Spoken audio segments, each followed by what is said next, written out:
Refresh कर दो ऊपर। ये नहीं ऊपर से। हाँ।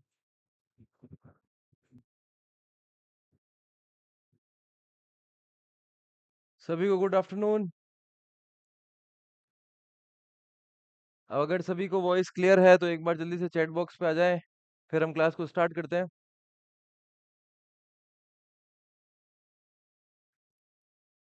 क्या मेरी वॉइस सभी को आ रही है? तो एक बार जल्दी से चैट पे थम्स अप कर दीजिए, सभी को गुड आफ्टरनून।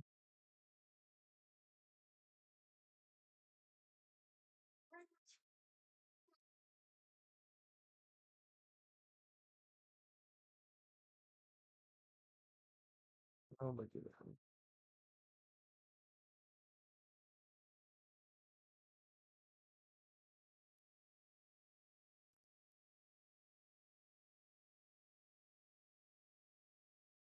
क्लियर है, चलो सर स्टार्ट करते हैं अब। सभी जुड़ गए हैं तो कल जो हमने क्लास देखी थी, सभी ने रिवाइज किए हैं, शॉर्ट नोट्स बनाए हैं? जिसने शॉर्ट नोट्स बनाए हैं, रिवाइज किए हैं, नोट्स बनाए हैं, एक बार जल्दी से लिखना। चैट बॉक्स में थम्स अप बनाना जल्दी से।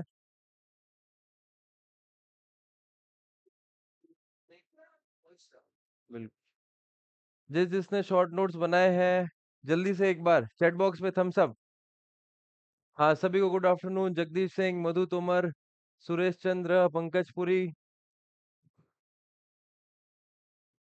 सभी ने शॉर्ट नोट्स बनाए हैं?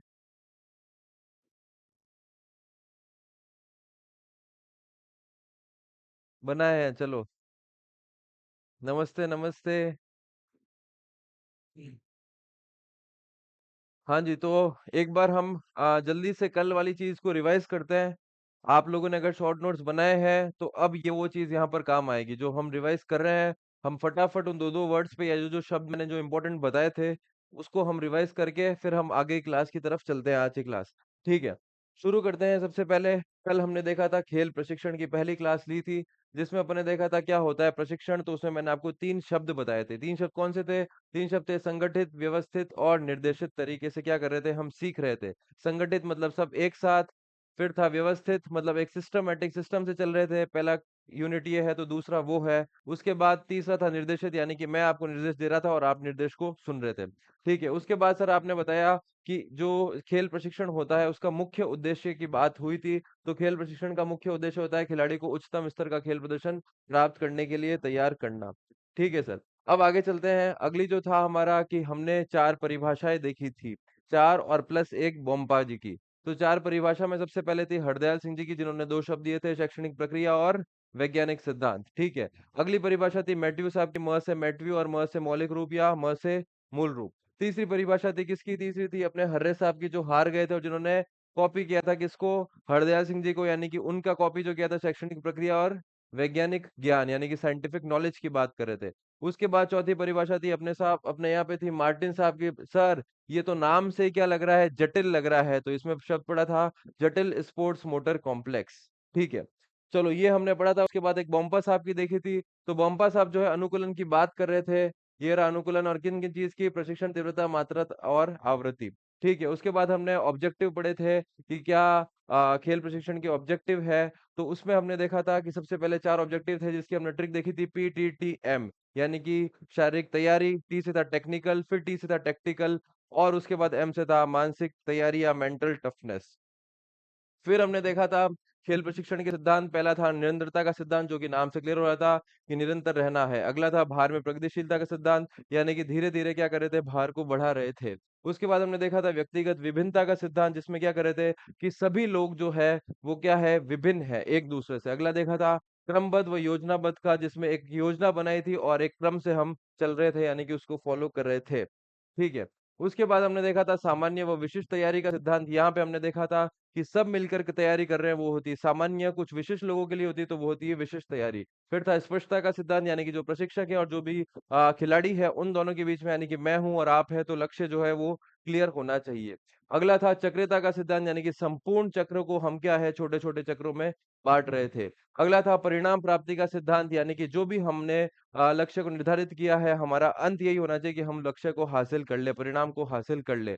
फिर था प्रतिवर्तता का सिद्धांत जो बताता था कि प्रिंसिपल ऑफ रिवर्सिबिलिटी, ये एक इंपॉर्टेंट था जहाँ क्या कर रहे थे कि अगर प्रशिक्षण काल में अगर अनुपस्थिति होती है तो हमारी शारीरिक क्षमताओं में क्या होती है, गिरावट देखने को मिलती है। ठीक है, अब आगे चलते हैं, क्या था आराम व क्षतिपूर्ति का सिद्धांत, यानी कि प्रशिक्षण भार के साथ साथ क्या है, आराम व क्षतिपूर्ति दी जानी चाहिए।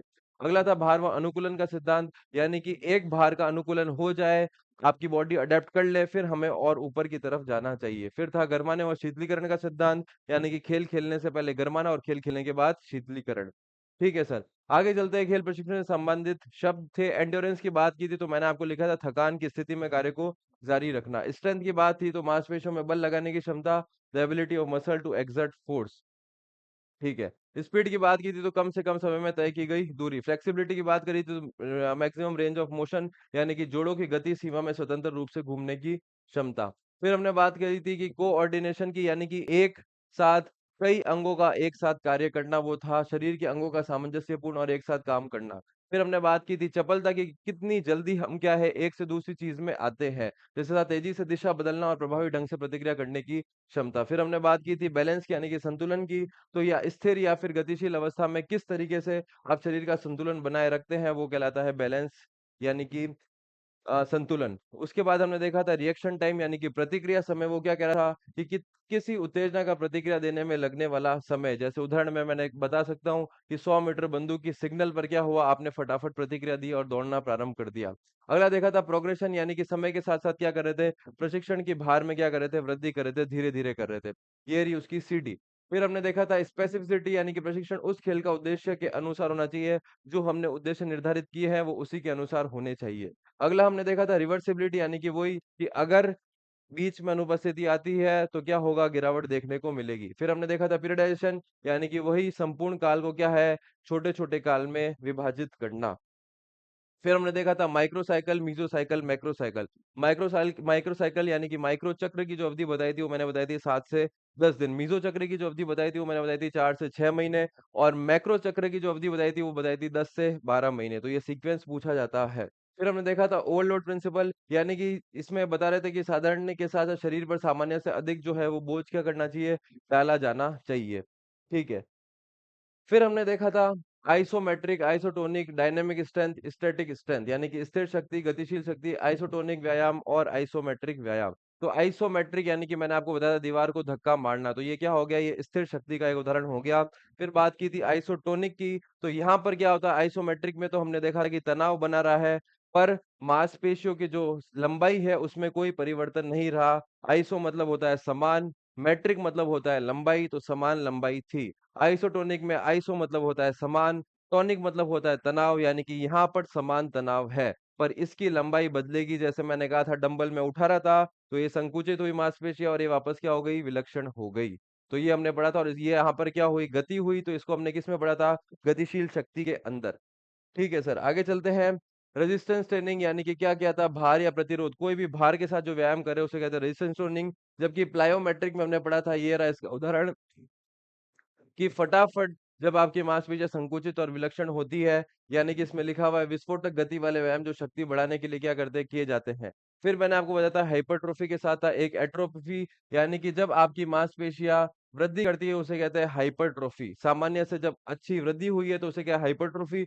और जब वृद्धि होने से वापस जब आपने अगर प्रशिक्षण के अंदर ब्रेक ले लिया, पहले वृद्धि हुई थी और फिर वापस क्या हो गई, सामान्य हो गई, तो उसे यानी कि कम हो गई, तो उसे कहते हैं एट्रोफी।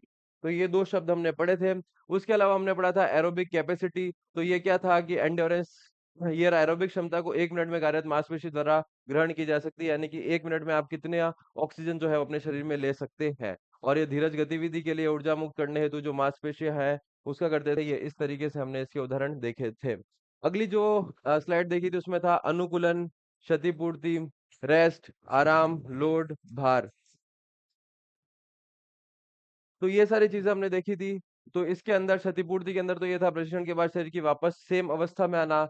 अडेप्टेशन मैंने था कि जो ये एक तो लंबी अवधि की प्रक्रिया है और इसमें क्या होता था, पहले जो भार मिलता था उसको हमारी बॉडी ने क्या कर लिया, अनुकूलन कर लिया, फिर हम अगले भार के कर रहे थे। फिर हमने देखा रेस्ट, यानी कि शरीर को विश्राम देने का समय। फिर भार को हमने देखा था शरीर का शारीरिक व मानसिक भार जो क्या कर रहा था, तनाव पैदा कर रहा था। तो ये हमने देखा था भार में। फिर आगे चलते हैं हम, पीक परफॉर्मेंस यानी किसी खिलाड़ी का सर्वोत्तम प्रदर्शन स्तर। फिर हमने क्या देखा था, ये डी ट्रेनिंग, टेपरिंग, वॉल्यूम। तो पहले बात करते हैं टेपरिंग की, यानी कि कंपटीशन से पहले, यानी कि प्रतियोगिता से पहले जो भार आपका कम किया जा रहा है, उसके लिए था डी ट्रेनिंग। ठीक है। उसके बाद हम आगे चलते हैं, था वॉल्यूम, यानी कि आयतन, यानी कि कुल किया गया कार्य, ये था, ये बता रहा था वॉल्यूम। फिर मैंने आपको एक चार्ट बताया था जिसमें ये सारी ट्रेनिंग थी, डी ट्रेनिंग की बात अभी हम बात उस चार्ट के अकॉर्डिंग करेंगे। ठीक है। फिर थी तीव्रता, यानी कि तीव्रता, जो भी आप कार्य कर रहे हो उसकी क्या दर है, कितनी दर से आप इस किसी कार्य को कर रहे हो। फिर हमने पढ़ा था तकनीक। तकनीक क्या थी सर, तो तकनीक थी कि कोई वैज्ञानिक तरीके से जो प्रूव्ड है उसे कहते थे हम तकनीक। टैक्टिक्स क्या होता था, तो टैक्टिक्स और एक था स्ट्रेटेजी, यानी कि रणनीति और युक्ति। तो रणनीति हमने देखा था खेल की शुरुआत होने से पहले, और युक्ति था खेल खेलने के बाद। युक्ति था खेल खेलने के बाद। आगे देखते हैं, उसके बाद क्या था, उसके बाद था स्किल एक्विजिशन, यानी कि कौशल की बात थी। तो यहाँ पर कौशल को सीखना और विकसित करने की प्रक्रिया थी। शारीरिक कार्य करने की क्षमता था, वह क्षमता से सीखा या विकसित किया जा सकता है। और बार बार आपने इतनी बार किसी चीज को रिपीट कर लिया कि अब बिना सचेत मन के या प्रयास के भी आप उस कार्य को कर पा रहे हो। अगला था, हमने देखा था आवृत्ति, यानी कि फ्रीक्वेंसी, यानी कि आपने किसी कार्य को कितनी बार किया है। अब था, एक था घनत्व, यानी कि यह दो चीजें थी, ये शायद, हाँ, रिपीटेशन, आवृत्ति मतलब था कितनी बार आपने किसी कार्य को किया है। घनत्व मतलब होता है दोस्तों कि अगर मैंने कोई कार्य किया है, तो सबसे पहले मैंने कहा कि आपको क्या करना है, 400 मीटर दौड़ना है। क्या हुआ, अब दूसरी बार मैंने कहा कि आपको यहाँ पर 5 मिनट का ब्रेक मिलेगा, 5 मिनट आप रेस्ट करना, और 5 मिनट बाद आपको वापस क्या करना है, 400 मीटर दौड़ना है। ठीक है। तो यहाँ पर जो घनत्व होगा, यानी कि घनत्व को कहते हैं डेंसिटी। तो डेंसिटी क्या होगी, नीचे लिखी हुई है, शायद कल भूल गए थे हम। तो डेंसिटी क्या होता है, घनत्व या डेंसिटी, यानी कि दो व्यायामों के मध्य जो आपने ब्रेक लिया है उसे कहते हैं घनत्व या डेंसिटी। तो इस बात को ध्यान रखना, दो व्यायामों के मध्य जो भी आपने रेस्ट पीरियड लिया है उसे कहते हैं हम डेंसिटी। तो मैंने यहाँ पे रेस्ट कितना दिया था, 5 मिनट का, तो ये हो गई है मेरी घनत्व। अब मैं अगर दूसरा उदाहरण दूं, आप सबको मेरे को बताना है कि इसमें घनत्व क्या होगा। मैंने आपको कहा कि आपको 1 किलोमीटर दौड़ना है, ठीक है। तो आप 1 किलोमीटर दौड़ के आए, उसके बाद मैंने आपको कहा कि अब हम 45 मिनट बाद वापस दौड़ेंगे और फिर हमारा रहेगा 1 किलोमीटर। ठीक है। तो इसमें मेरे को आपको बताना है कि इसमें घनत्व क्या आएगा, इसमें डेंसिटी क्या आएगी। तो आप मेरे को जल्दी से मैसेज करके बताओ कि इसमें घनत्व क्या होगा। दूसरा एग्जांपल मैंने दिया है, सबसे पहले हम 1 किलोमीटर दौड़ रहे हैं, 45 मिनट का ब्रेक दिया मैंने आपको, और फिर उसके बाद मैंने आपको वापस 1 किलोमीटर दौड़ाया। तो मेरे को जल्दी से कमेंट बॉक्स में मिलता हो कि यहाँ पर घनत्व क्या रहेगा। फटाफट फटाफट, फिर आगे चलते हैं हम आज की क्लास में। जल्दी से, मैं देख रहा हूँ सबके कमेंट्स।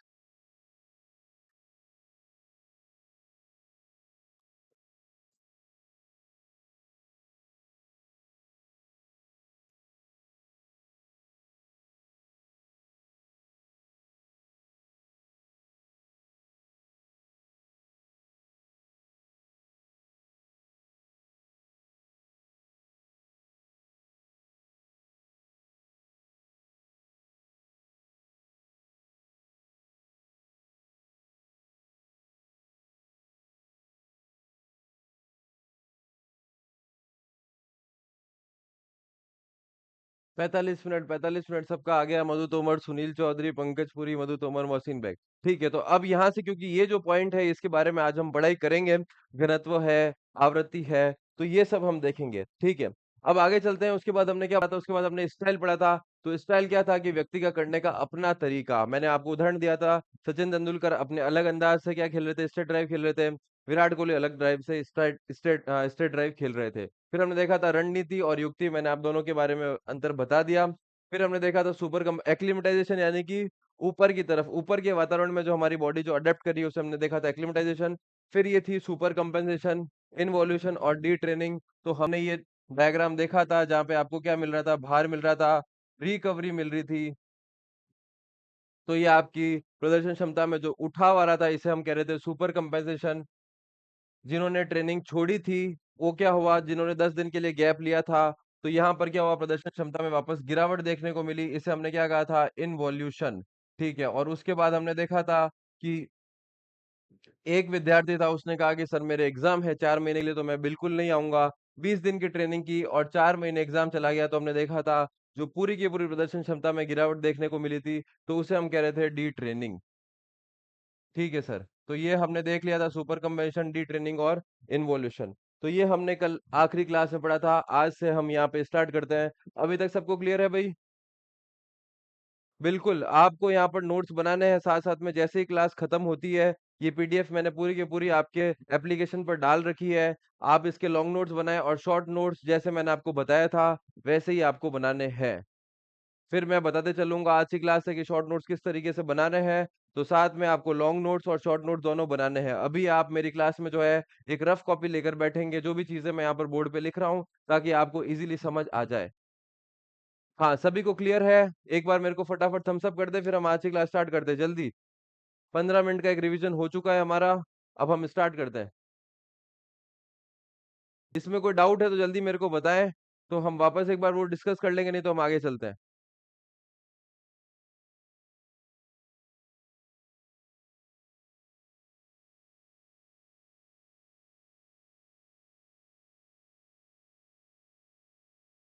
कोई डाउट किसी को?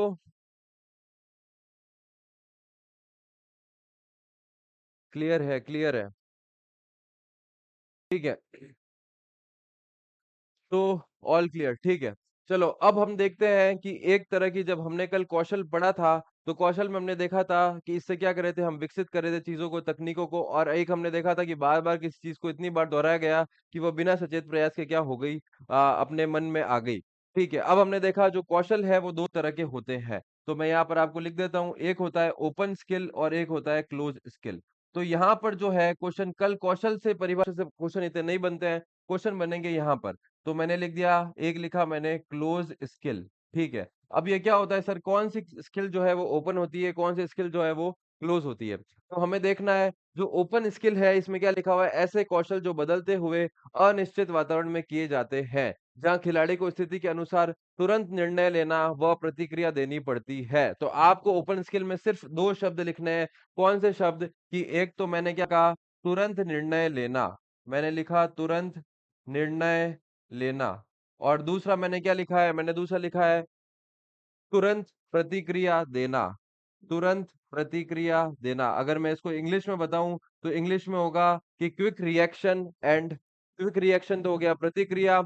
ये देखिए लिखा हुआ है, open skill is the one who affected by the sporting environment, the performer has to make decision in the response to their surrounding, quick response and quick reaction. यानी कि ओपन स्किल में अब ऐसी जो भी स्किल होगी जहां पर क्या है, हमको फटाफट तुरंत प्रतिक्रिया देनी पड़ रही है, तुरंत रेस्पॉन्स देना पड़ रहा है, वो सब उदाहरण होंगे किसके, ओपन स्किल के। अब बात करते हैं क्लोज स्किल की, इसके उदाहरण हम बाद में देखेंगे, बात करते हैं क्लोज स्किल की। तो क्लोज स्किल में क्या है, ऐसे कौशल जो स्थिर और पूर्वानुमेय वातावरण, पूर्वानुमेय वातावरण में किए जाते हैं, इसमें प्रदर्शन से पहले योजना बनाई जाती है। फिर हम वापस चलते हैं यहाँ पर, तो यहाँ पर क्या है, तुरंत निर्णय लेने की जरूरत नहीं पड़ रही है, मतलब यहाँ पर हम क्या कर सकते हैं, एक योजना बना सकते हैं कि हमें खेल को कैसे खेलना है। दूसरी चीज हम क्या कर सकते हैं, कि हम यहाँ पर पहले से एक कुछ डिसाइड कर सकते हैं कि हमें कैसे खेलना है। तो आप इतना सा याद रख लो, यहाँ पर तुरंत निर्णय लेने की जरूरत नहीं पड़ती है, तो मैं यहाँ लगा देता हूँ क्रॉस। तो ये आप लिख देना रफ नोटबुक में। देखते हैं अब क्या क्या चीजें होती है, क्या क्या इसके अंदर उदाहरण आएंगे। सबसे पहले मैंने कहा ओपन स्किल में वो जहां पर तुरंत निर्णय लेना पड़ रहा है और तुरंत प्रतिक्रिया देनी पड़ रही है। पहला एग्जांपल है क्या, फुटबॉल में ड्रिबल करना। अब मान लो कि हम लोग सब यहाँ पर फुटबॉल खेल रहे हैं, टीम है, सब यहाँ पर हम लोग फुटबॉल खेल रहे हैं, और फुटबॉल में क्या है कि दो टीमें हैं। अब दो टीमों में क्या होगा, एक सेकंड यहाँ पर होल्ड करना, मैं एक सेकंड वापस आता हूँ, आप यहीं रुकना।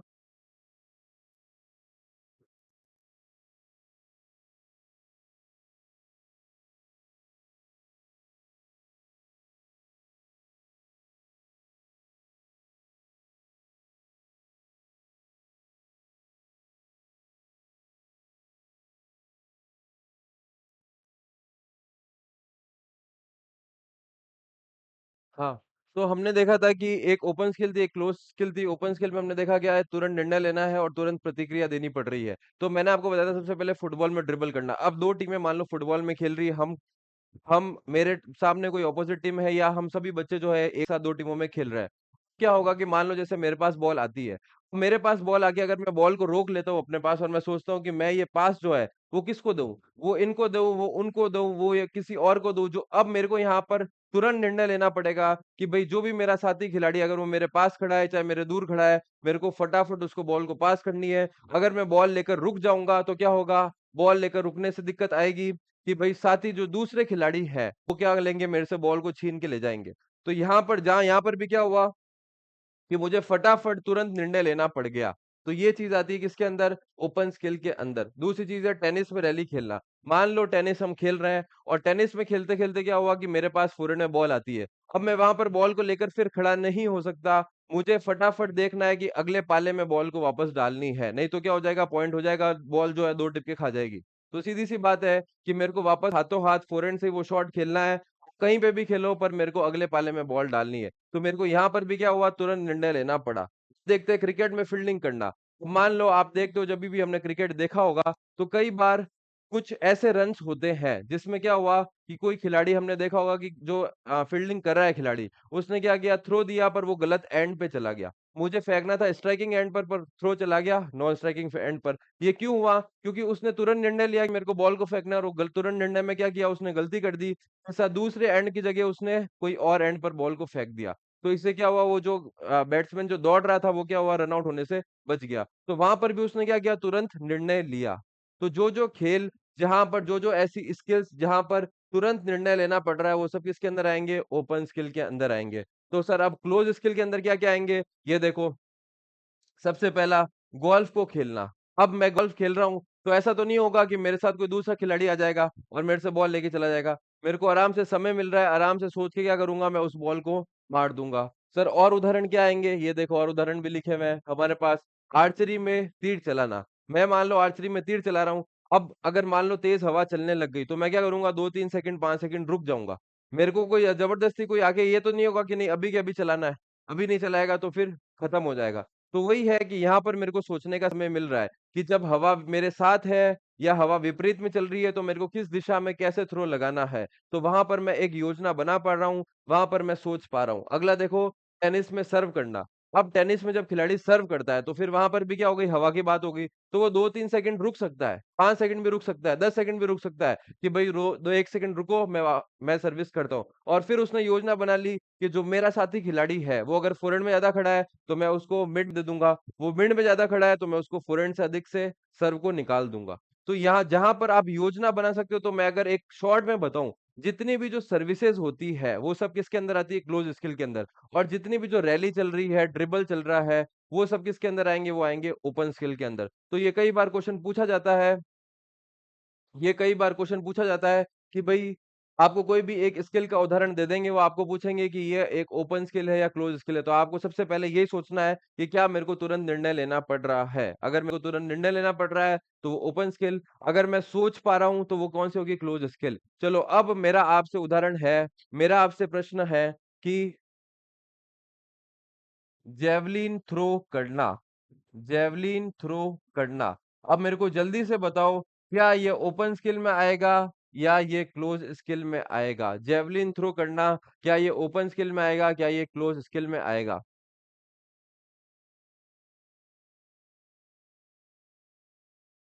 अखिलेश मिन्ना जी कह रहे हैं सर डाउनलोड का ऑप्शन नहीं है एप्लीकेशन में, क्लास पीडीएफ डाल दिया करो ताकि लॉन्ग और शॉर्ट नोट्स में हमको प्रॉब्लम आए। क्लास पीडीएफ डली डली हुई है एप्लीकेशन में। हाँ तो पंकज पुरी कह रहे हैं ये क्लोज स्किल में आएगा, जेवलिन थ्रो करना।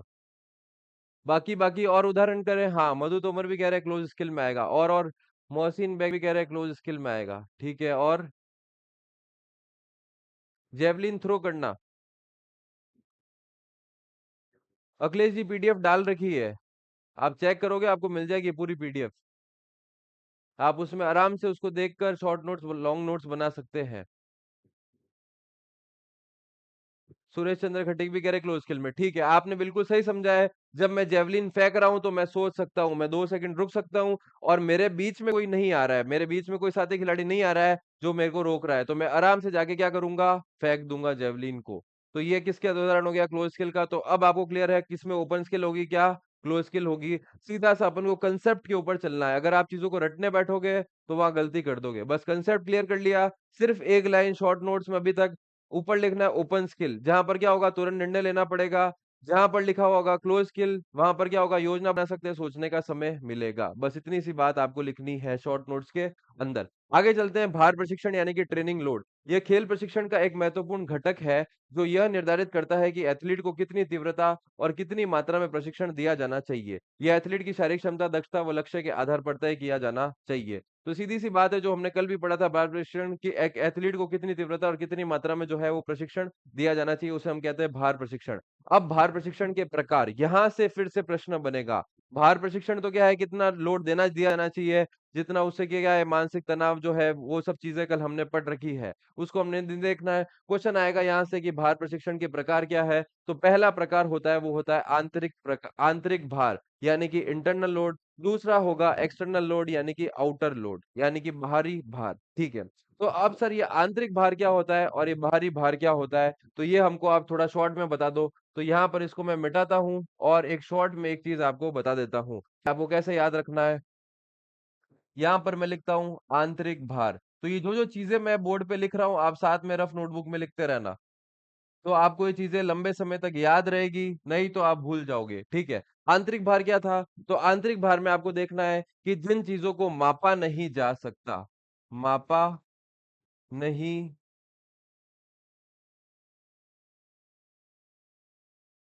जा सकता, ऐसी जो भी चीजें जिन्हें हम क्या कर रहे हैं माप नहीं सकते। अब यहां पर क्या हो जाएगा, यहां पर उल्टा हो जाएगा। भार जिसे क्या कर सकते हैं, मापा जा सकता है। अगर मैं इंग्लिश में बताऊं तो यहां पर क्या होगा, जिसे हम मेजर नहीं कर सकते, और यहां पर क्या होगा जिसे हम मेजर कर सकते हैं। मापन मतलब क्या करना, मेजर करना। ठीक है सर, अब हम देखते हैं, बस इतना सा कंसेप्ट आपको क्लियर है। अब हम आगे चलते हैं, ये क्या बता रहा है। ठीक है, अब इन महाशय को सुन लेते हैं। ये कहते हैं, पहला इन्होंने उदाहरण दिया है कि हृदय गति बढ़ना। तो आप मेरे को बताओ, जब हम खेल खेल रहे होते हैं तो उस वक्त क्या हम हृदय गति को अपना माप सकते हैं? नहीं माप सकते। डॉक्टर जरूर माप सकता है, पर हम लोग खेल खेलते वक्त नहीं माप सकते। अगला पॉइंट, पसीना। मैं कह रहा हूं मैं आज 5 किलोमीटर दौड़ के आया, मुझे बहुत सारा पसीना आया, पर क्या मैं मेरे पसीने को माप सकता हूँ? नहीं माप सकता। किसके अंदर आएगा, आंतरिक भार के अंदर। अगला पॉइंट, थकान। मैं कह रहा हूँ आज सुबह में 5 किलोमीटर दौड़ा था, मुझे बहुत थकान हुई, मेरे बहुत तेज पैर दर्द हो रहे हैं, पर क्या मैं थकान को माप सकता हूँ? नहीं माप सकता। ठीक है, लैक्टिक एसिड बढ़ना। मैंने फिर कहा मैं 5 किलोमीटर दौड़ के आया, मेरे को बहुत लैक्टिक एसिड जमा मेरे शरीर के अंदर, पर क्या मैं उसको माप सकता हूँ? नहीं माप सकता। तो ये भी किसके अंदर आएगा, आंतरिक भार। त्वचा का रंग बदलना। मैंने कहा मैंने इतनी दौड़ लगाई, मेरा त्वचा का रंग लाल हो गया, तो क्या हो गया, क्या उसको मैं माप सकता हूँ? नहीं माप सकता। एकाग्रता में कमी आना। हम बहुत बार देखते हैं जब हम तेज दौड़ के आते हैं तो हम क्या करते हैं, घुटनों के बल खड़े हो जाते हैं। तो घुटनों के बल या फिर ऐसे खड़े हो गए तो हमारी क्या हो गई, एकाग्रता में कमी आ गई। तो इन चीजों को क्या कर सकते हैं, हम माप नहीं सकते। सीधा डालना है किसके अंदर, आंतरिक भार के अंदर। बस इतनी सी चीज ध्यान रखनी है। देख लो नीचे लिखा है, ये प्रशिक्षण और प्रतियोगिता के दौरान एथलीट पर लगाया गया जैविक तनाव है, इसे मापा नहीं जा सकता। यह एथलीट के प्रशिक्षण और प्रतियोगिता के प्रति शारीरिक और मानसिक प्रतिक्रिया को संदर्भित करता है। यह शरीर की शारीरिक प्रशिक्षण के बाद की स्थिति को बताता है।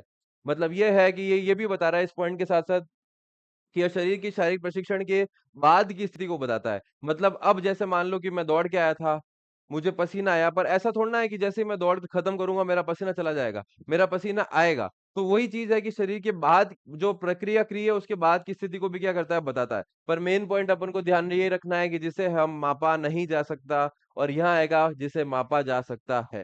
अब सर आप कहोगे कि ये सब चीजें तो आपने मेरे को बता दी कि जिसे मापा नहीं जा सकता, आप किसे माप सकते हो? तो मैंने कहा मैं 5 किलोमीटर दौड़ के आया, तो मैंने इसका मापन कर लिया, कितना दौड़ा, 5 किलोमीटर दौड़ा। मैंने कहा 5 किलोमीटर आधे घंटे में दौड़ के आया, मैंने मापन कर लिया, कितने घंटे में दौड़ा, आधे घंटे में दौड़ा। मैंने कहा 5 किलोमीटर जो दौड़ के आया हूँ वो मैं 50% तीव्रता के साथ दौड़ के आया हूँ, मैंने मापन कर लिया, कितनी तीव्रता थी दौड़ते वक्त, कि 50% थी। तो जिन जिन चीजों को मैं मापन कर सकता हूँ वो सब आ जाएंगे बारी भार में। चलते हैं देखते हैं क्या है।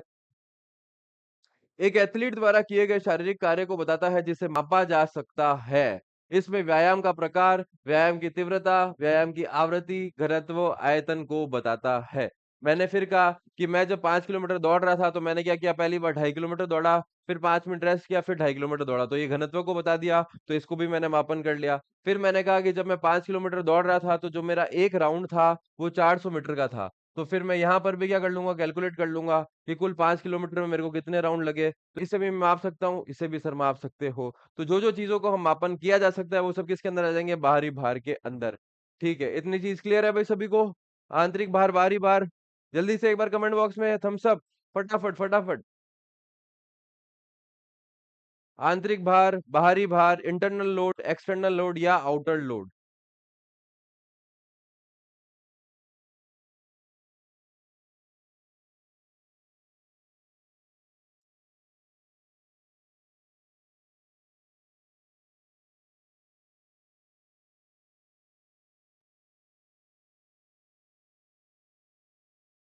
पंकज पुरी कह रहे हैं clear. Narendra Rana thumbs up.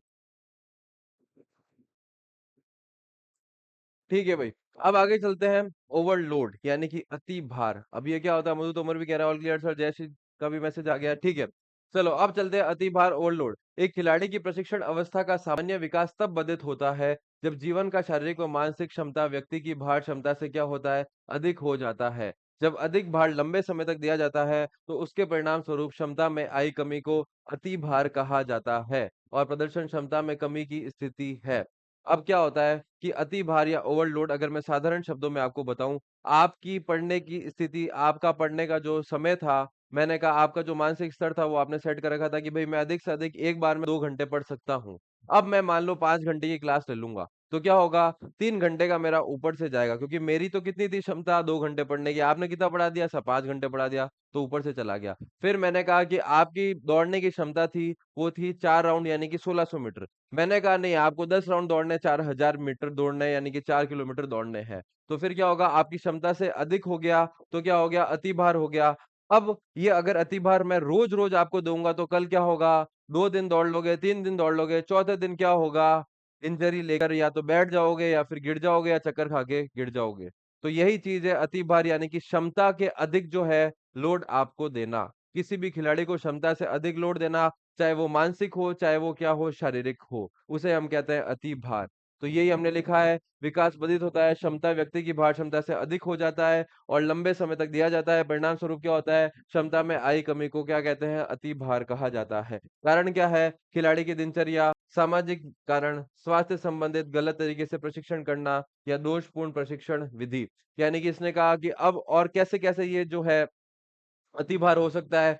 मान लो कि अब मैंने कल क्लास ली थी, अब कुछ विद्यार्थी ऐसे होंगे जिन्होंने ना तो नोट्स बनाए ना शॉर्ट नोट्स बनाए। क्यों नहीं बनाए, कि साहब मेरी दिनचर्या इतनी व्यस्त थी कि मेरे पास सर की 2 घंटे क्लास के लेने के अलावा कोई टाइम ही नहीं है। तो फिर क्या हो गया, अब आज समझ नहीं आ रहा है या आज उन्होंने पहले का रिवाइज नहीं करके आया, तो क्या हो गया, आज का भी अति भार हो गया, अब आज के भी नोट्स बनाने पड़ेंगे। फिर क्या है, सामाजिककरण। हमारी नौकरी, अगर हम एक समय पर नौकरी लग जाते हैं तो क्या हो गया है, समाज का जो है ऊपर से चला जाता है कि क्या कर रहा है बच्चा, बच्चा नौकरी कर रहा है। पर नहीं तो क्या होता है, धीरे धीरे एक सामाजिकरण, सोसाइटी का जो प्रेशर है वो आता रहता है, तो वो भी एक कारण बन सकता है अति भार का। तीसरा कारण क्या है, स्वास्थ्य संबंधित कारण, सर मेरे को तो बुखार आ रहा था, सर मेरी तबीयत ठीक नहीं थी, सर मेरे घर पे ये हो गया, तो इस वजह से क्या हुआ, मैं पढ़ नहीं पाया, तो ये कैसा हो गया, स्वास्थ्य संबंधित कारण हो गया, ये भी अति भार का कारण बन रहा है। मतलब अब अगले दिन आपके ऊपर लोड और ज्यादा है। अगला क्या है, गलत तरीके से क्या करना, प्रशिक्षण करना। अब ये ऐसा तरीका है जिसमें खिलाड़ी की गलती नहीं है। अगर मान लो आप यहाँ पे बीटेक की क्लास लेना है, मैं आपको पटवारी का पढ़ा रहा हूँ, मैं आपको गलत प्रशिक्षण कर रहा हूँ, तो क्या चीज होगी, तो भी क्या होगा, अति भार होगा। तो ये चीजें हैं अति भार के कारण की। तो यहाँ पर एक प्रश्न पूछा गया था कि अति भार का कारण निम्न में से कौन सा ऐसा कारण है जिसमें विद्यार्थी की गलती नहीं होती है, जिसमें खिलाड़ी की गलती नहीं होती है। तो आपने देखा, खिलाड़ी की दिनचर्या, खिलाड़ी गलती, सामाजिक कारण खिलाड़ी गलती, स्वास्थ्य संबंधित खिलाड़ी गलती। पर गलत तरीके से प्रशिक्षण करना, यानी कि अगर कोई कोच है जो खिलाड़ी को गलत तरीके से प्रशिक्षण करा रहा है, यहाँ पर खिलाड़ी की गलती नहीं है, क्योंकि वो जो सिखा रहे हैं वो आप सीख रहे हो। ठीक है। अब आगे चलते हैं, भार की तीव्रता, आवृत्ति, आयतन व घनत्व के मध्य संबंध। अब यहाँ पर आरपीएससी या अधीनस्थ बोर्ड या कोई और बोर्ड यहाँ पर क्या सवाल पूछेगा, वो पूछेगा निम्न में से कौन से वाक्य सत्य है, निम्न में से क्या सत्य है। ठीक है। अब इनको समझने से पहले हमें दो चीजों का अंतर पता होना चाहिए। एक होता है समानुपातिक, एक होता है समानुपातिक, और एक होता है विपरीत अनुपातिक, विपरीत अनुपातिक। क्या क्या होता है सर ये? समानुपातिक, ये देखो आपको देखने को मिल रहा है, यहाँ पर विपरीत अनुपातिक भी देखने को मिल रहा है। तो सर ये क्या क्या होता है? समानुपातिक वो चीज होती है कि अगर यहाँ पर मेरे पास दो चीजें हैं, एक है ए और एक है बी। अगर ए की स्थिति बढ़ती है तो और साथ में क्या होता है, बी भी बढ़ जाता है, तो क्या होगा, ये होगा समानुपातिक। या फिर ए अगर घटता है तो बी भी घट जाता है, तो क्या होगा, ये भी होगा समानुपातिक। यानी कि जैसा ए हुआ वैसा ही क्या हो गया, बी हो गया। अब आगे, जैसा ए घटा वैसे क्या हो गया, बी भी घट गया। तो ये क्या होता है, समानुपातिक। अब विपरीत में क्या होगा कि अगर ए जो है बड़ा है और बी क्या हो गया, घट गया। या फिर ए घटा है और बी क्या हो गया, बढ़ गया। यानी ए और बी क्या है, आपस में क्या हो गए, विपरीत हो गए। एक बढ़ रहा है तो एक घट रहा है, एक बढ़ रहा है तो एक घट रहा है, और एक घट रहा है तो दूसरा बढ़ रहा है। तो उसे अपन कहते हैं विपरीत। और अगर दोनों बढ़ रहे हैं या दोनों घट रहे हैं, उसे कहते हैं समानुपातिक। इतना क्लियर है कंसेप्ट? ठीक है, अब हम आगे चलते हैं। इसको मैं मिटा देता हूँ, इसको आप लिख देना। आगे चलते हैं, आगे क्या कह रहा है वो कंसेप्ट में। तो ये चीज हमने देख ली। अब वो क्या कह रहा है कि सर आरबीएससी जो प्रश्न पूछेगी वो क्या पूछेगी, इनमें से कौन से सत्य है कौन से असत्य है। तो आपके सामने 4 या 5 वाक्य दिए जाएंगे और वो फिर पूछेंगे कौन से सत्य है कौन से असत्य है। तो पहला स्टेटमेंट है तीव्रता और भार। यानी कि यहां पर मैं लिख देता हूं कि हम क्या देख रहे हैं। तो मैं देखूंगा जो भार है, जो भार है, भार को मैं क्या कह सकता हूं, लोड।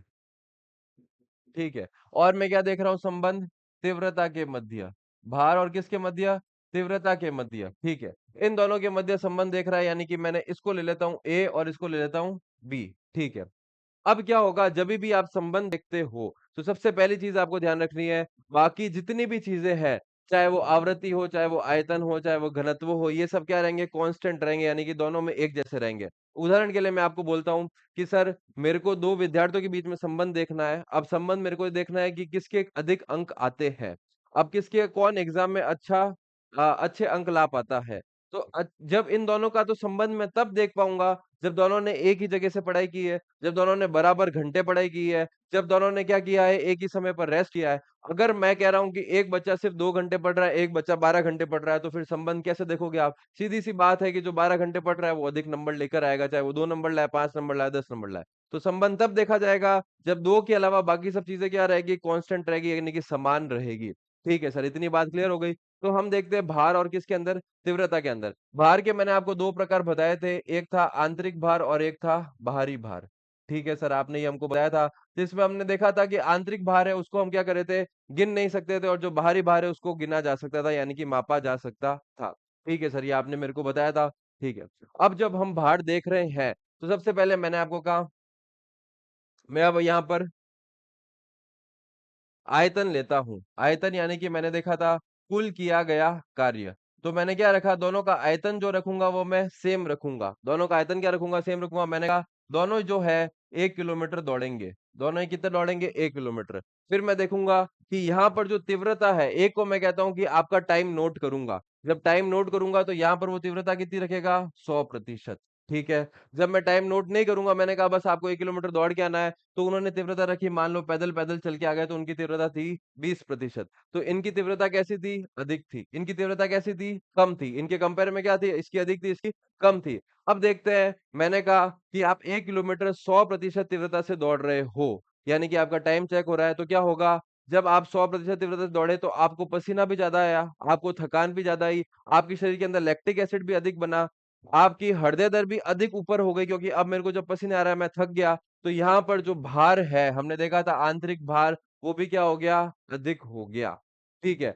अब जब मैं सिर्फ पैदल पैदल चल के आया हूं तो मेरे को किसी प्रकार की कोई थकान नहीं हुई, मेरे को किसी प्रकार के अंदर कोई लैक्टिक एसिड नहीं बना, मेरे को किसी प्रकार की कोई हार्ट बीट जो है वो एकदम अधिक नहीं हुई। तो मेरा जो भार था वो भी कैसा हो गया, वो भी कम हो गया। तो अब देखो दोनों तीरों का निशान देखो, ये ऊपर गया तो ये भी ऊपर गया, ये नीचे गया तो ये भी नीचे गया। तो ये कैसा संबंध हो गया, समानुपातिक। यानी कि अगर आरपीएससी या अधीनस्थ बोर्ड ये स्टेटमेंट देता है कि भार और तीव्रता के मध्य समानुपातिक संबंध होता है, जैसे ये लिखा हुआ है, भार व तीव्रता व भार क्या है, समानुपातिक है, तो स्टेटमेंट कैसा हो जाएगा, सत्य हो जाएगा। इतनी चीज क्लियर है भाई सभी को? जल्दी से थम्स अप कर दो।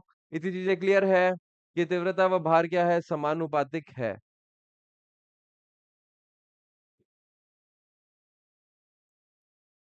तीव्रता व भार जो है वो समानुपातिक है।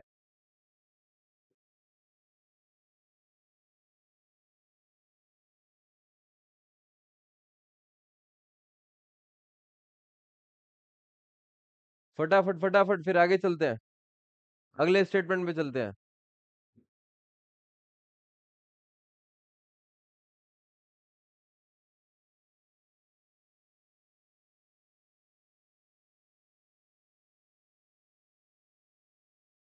जैसे ने कहा क्लियर।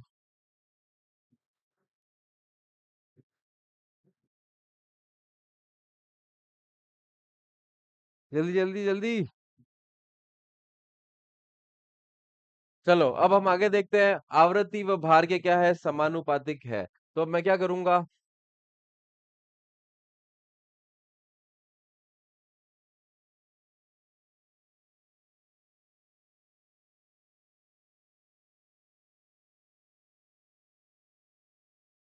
ठीक है। तो मैं यहाँ पर क्या लूंगा, एक जगह मैं लूंगा, फिर मैंने लिया भार, ठीक है। दूसरी जगह मैंने क्या ली, आवृत्ति, ठीक है। अभी क्या कह रहा है, आवृत्ति और भार के मध्य संबंध देखना है, तो यानी कि मैं क्या करूंगा, एक विद्यार्थी है जो 400 मीटर के 2 राउंड दौड़ेगा। जो पहला है, ए बंदा है, वो 400 मीटर के 2 राउंड दौड़ेगा, यानी कि आवृत्ति क्या है, कितनी बार आपने किसी कार्य को किया है, तो उसे मैंने लिख लिया 2। यहाँ पे कितनी बार किया है, 2 बार किया है। एक विद्यार्थी है जो 400 मीटर के क्या है, 10 राउंड दौड़ेगा, यानी कि बी है। यानी कि यहाँ पर जो आवृत्ति वो कितनी हो गई, 10 हो गई, कितनी बार आपने किसी कार्य को दोहराया है। ठीक है सर, इतनी मैंने आवृत्ति कर ली। अब क्या होगा, भार के मध्य संबंध देखता हूँ। यहाँ पर बाकी चीजें क्या होगी, तीव्रता, जैसे मैं तीव्रता रखूं तो दोनों की तीव्रता कितनी होगी, 100%, क्योंकि मैंने आपको पहले कहा था बाकी सब चीजें क्या रखनी, कांस्टेंट रखनी, यानी कि दोनों का टाइम लिया जा रहा है। तो जो विद्यार्थी सिर्फ 400 मीटर के 2 राउंड लगाएगा, उसके साथ क्या होगा कि उसका भार क्या होगा, कम होगा।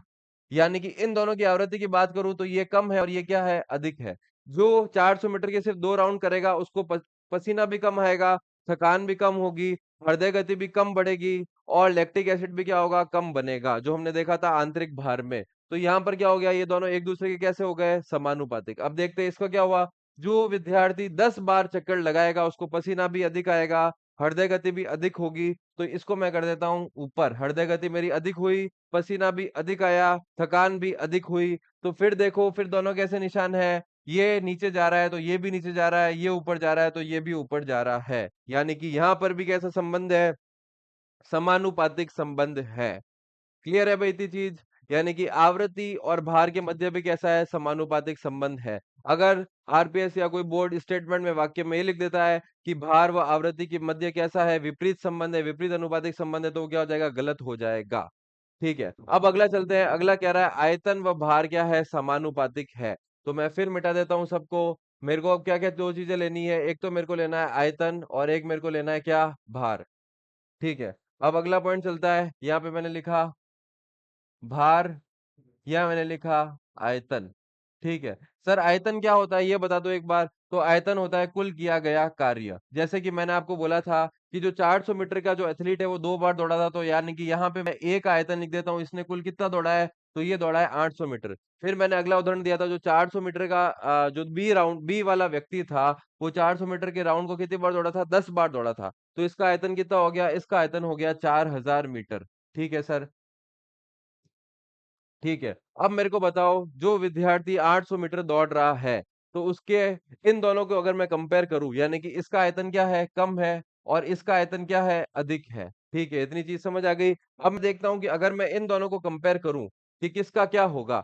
तो जो विद्यार्थी 800 मीटर दौड़ रहा है उसको थकान कम होगी, उसके अंदर जो लैक्टिक एसिड है वो भी क्या होगा, कम बनेगा, उसकी हृदय गति भी कम ऊपर जाएगी। तो यानी कि यहाँ पर भार हो गया नीचे। जो विद्यार्थी 4000 मीटर दौड़ रहा है, यानी कि कुल जो कार्य कर रहा है वो कितना कर रहा है, 4000 मीटर, तो उसके अंदर भी क्या होगा, जो भार होगा वो अधिक होगा, आंतरिक भार अधिक होगा। चाहे बात करें हृदय दर की, चाहे बात करें थकान की, चाहे बात करें लैक्टिक एसिड की। तो ये क्या कर दिया मैंने, इसको मैंने कर दिया अधिक।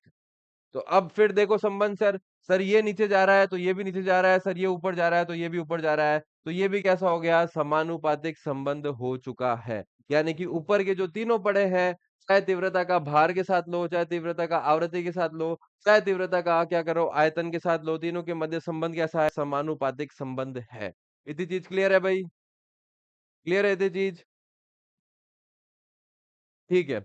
अब मैं देखता हूं, एक चीज मैंने ली आपको।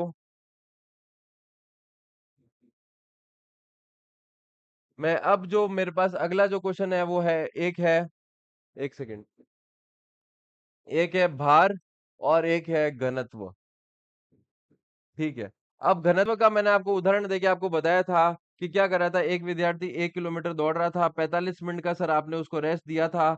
और उस 45 मिनट के रेस्ट के बाद, 45 मिनट के रेस्ट के बाद क्या हुआ, आपने उसको बोला कि सर आप 1 किलोमीटर और दौड़ के आओ। तो ये घनत्व क्या हुआ था, 45 मिनट, यानी कि दो व्यायाम के मध्य जो आपने रेस्ट दिया था वो क्या कह रहा था, घनत्व कहला रहा था। ठीक है। तो अब मेरे को ये देखना है कि भार और घनत्व के मध्य कैसा संबंध है। ठीक है। तो मैंने क्या किया, मैंने फिर यहाँ पर फिर मैं दो विद्यार्थियों को लूंगा। एक विद्यार्थी को मैं कहता हूं जो कि ए है। मैंने इनको कहा कि आप पहली बार 1 किलोमीटर राउंड दौड़ोगे। ठीक है।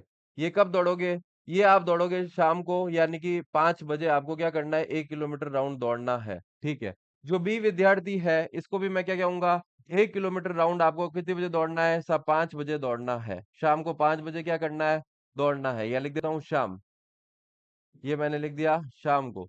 ठीक है। अब क्या होगा, अब यहाँ पर जो घनत्व है, फिर मैं कहूंगा आपको सिर्फ जो रेस्ट दिया जाएगा वो दिया जाएगा मात्र 5 मिनट का। ठीक है। जो बी विद्यार्थी है इसको मैं जो रेस्ट देता हूँ वो मैं कहूंगा 12 घंटे। यानी कि अब जो इसको अगली दौड़ लगानी है वो कब लगानी है, अगले दिन सुबह 5 बजे। अगले दिन सुबह क्या, 5 बजे। ठीक है। तो यहां पर मैं कहता हूं इसकी अगली दौड़ होगी सुबह 5 बजे। ठीक है सर, इतनी चीज क्लियर है। और इसकी जो दौड़ होगी वो क्या होगी, जैसे मान लो कि ये 1 किलोमीटर दौड़ता है 10 मिनट में, 10 मिनट में दौड़ के आया, 5 मिनट का रेस्ट हुआ, तो इसकी अगली दौड़ लगभग मैं कह देता हूँ 5:15 पर, और उसी दिन। ठीक है। 10 मिनट में दौड़ के आया, 5 मिनट का रेस्ट दिया, यानी कि अगली दौड़ इसकी हो गई 5:15 और उसी दिन हुई। जबकि इसकी दौड़ कब हुई, अगले दिन सुबह 5 बजे हुई। ठीक है। तो अब यहाँ पर क्या हुआ, जो घनत्व का मैं देखूं तो इसको घनत्व कैसा दिया, इसको घनत्व सर आपने यहाँ पर लिख देता हूं, इसको घनत्व कैसा दिया कि इसको घनत्व कम दिया, सिर्फ 5 मिनट का रेस्ट दिया तो इसको घनत्व क्या दिया, कम दिया। इसको घनत्व कैसा दिया, तो सर इसको घनत्व आपने अधिक दिया, आपने इसको 12 घंटे का रेस्ट दे दिया। मतलब एक बार शाम को दौड़ रहा है, अगली बार क्या कहा आपने, कहा सुबह दौड़ना। ठीक है। तो अब क्या होगा, जब घनत्व कम दिया तो ये क्या होगा, एक बार दौड़ के आया 1 किलोमीटर, इसकी थकान पूरी तरह मिटी नहीं थी, तो मैंने क्या बोला, आप वापस दौड़ के आ जाओ। मैंने कहा वापस दौड़ के आओ, तो इसने कहा कि सर ये कोई, ये तो आप गलत कर रहे हो, उसको तो आप इतना टाइम दे रहे हो। ठीक है, अब आप कह रहे हो तो मैं दौड़ के आ जाता हूँ, ये थोड़ा थोड़ा धीरे धीरे दौड़ के आ गया। पर क्या हुआ, अभी मतलब आप ये मान सकते हो कि एक साथ क्या हो गया, 2 किलोमीटर दौड़ के आया, पहले 1 किलोमीटर और फिर वापस 1 किलोमीटर 5:15 पे। तो ये जब 2 किलोमीटर दौड़ा तो निश्चित तौर पर क्या हुआ, इसको थकान अधिक होगी, रात को इसके पैर दुखेंगे, इसका जो लैक्टिक एसिड बनेगा वो भी अधिक बनेगा, इसकी जो हृदय गति होगी वो भी क्या होगी, अधिक होगी। तो मैं यहाँ लिख देता हूँ, जो भार था, इंटरनल लोड, वो क्या था, इसका अधिक था। अब बात आती है इसकी, ये तो सा 1 किलोमीटर शाम को दौड़ा था, अगला 1 किलोमीटर अगले दिन सुबह दौड़ा। तो इसको क्या हुआ था, ये सुबह रात को आराम से इसने खाना खाया, सो गया, रेस्ट किया, वापस आया, सुबह 1 किलोमीटर फिर दौड़ के आया, इसको तो कोई फर्क नहीं पड़ा। जब इसको फर्क, अब यहाँ पर क्या हुआ कि इसकी जो, इसको जो भार लगा वो क्या लगा, कम लगा, यानी कि इसकी हृदय गति तो सिर्फ 1 किलोमीटर के अंदर ही बढ़ी। फिर इसको जो थकान हुआ वो भी सिर्फ 1 किलोमीटर का, क्योंकि पहला 1 किलोमीटर के बाद तो उसने खाना खा लिया, रेस्ट कर लिया, सब कर लिया, तो इसको थकान सिर्फ 1 किलोमीटर की हुई। यानी कि लैक्टिक एसिड जो है वो इसको क्या बना, कम बना। तो इसका भार कैसा था, इसका भार था कम। अब यहाँ पर हो गया है फर्क कि सर ये तो चीज बड़ी थी पर ये क्या हो गई, घट गई। मतलब घनत्व आपने इसको कम दिया तो भार क्या हो गया, अधिक, या घनत्व अधिक दिया तो भार क्या हो गया, कम। यानी कि ये एक दूसरे के कैसे हैं, ये एक दूसरे के विपरीत अनुपातिक है। तो इस बात को हमें ध्यान रखना है कि भार और घनत्व के मध्य संबंध कैसा है, विपरीत है। क्लियर है भाई चीज, ये चीज समझ आई सभी को, भार और घनत्व के मध्य जो संबंध है वो कैसा है, विपरीत अनुपातिक है। जल्दी से एक बार चैट बॉक्स पे लिख दीजिए ऑल क्लियर, फटाफट फटाफट, मैं देख रहा हूं।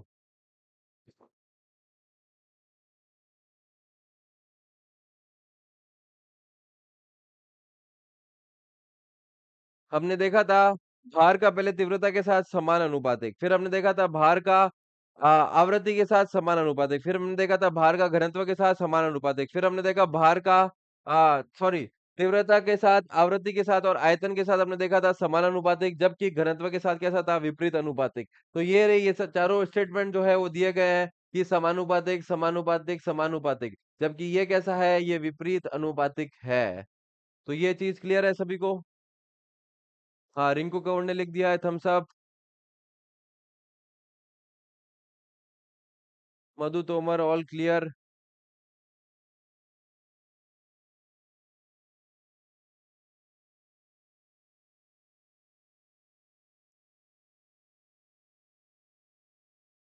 ठीक है, तो ये चीज क्लियर है। अब हम फिर देखते हैं, एक जो शब्द आता है वो आता है तीव्रता। एक मैंने कहा, अब आपको इसका बताना है। मैं आपको प्रश्न दे रहा हूं, मेरा प्रश्न है, आपको देखना है तीव्रता व आयतन के मध्य संबंध। सर एक बार मेरे को फटाफट आप ये बता दो कि ये होता क्या क्या है, ठीक है? वैसे तो मैंने बता रखा है, तीव्रता को मैं कहता हूँ इंटेंसिटी, यानी कि कार्य करने की दर, यानी कि अगर किसी कार्य को किया है तो कितनी दर से किया है। जबकि आयतन का मतलब होता है वॉल्यूम, यानी कि कुल कितना कार्य किया है। तो अब इनके मध्य कैसा संबंध होगा, समानुपातिक होगा या विपरीत अनुपातिक होगा? जल्दी से मेरे को लिख के बताओ कमेंट बॉक्स में कि इन दोनों के मध्य समान होगा या विपरीत होगा। फिर मैं इसका कंसेप्ट समझाता हूँ।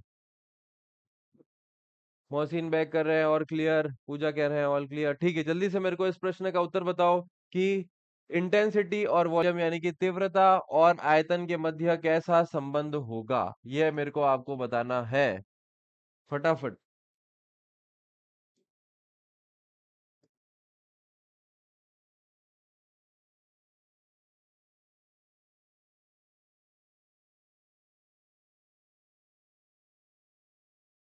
जल्दी जल्दी जल्दी, फिर आगे चलते हैं।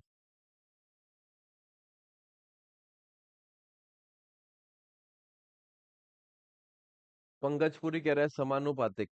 ठीक है।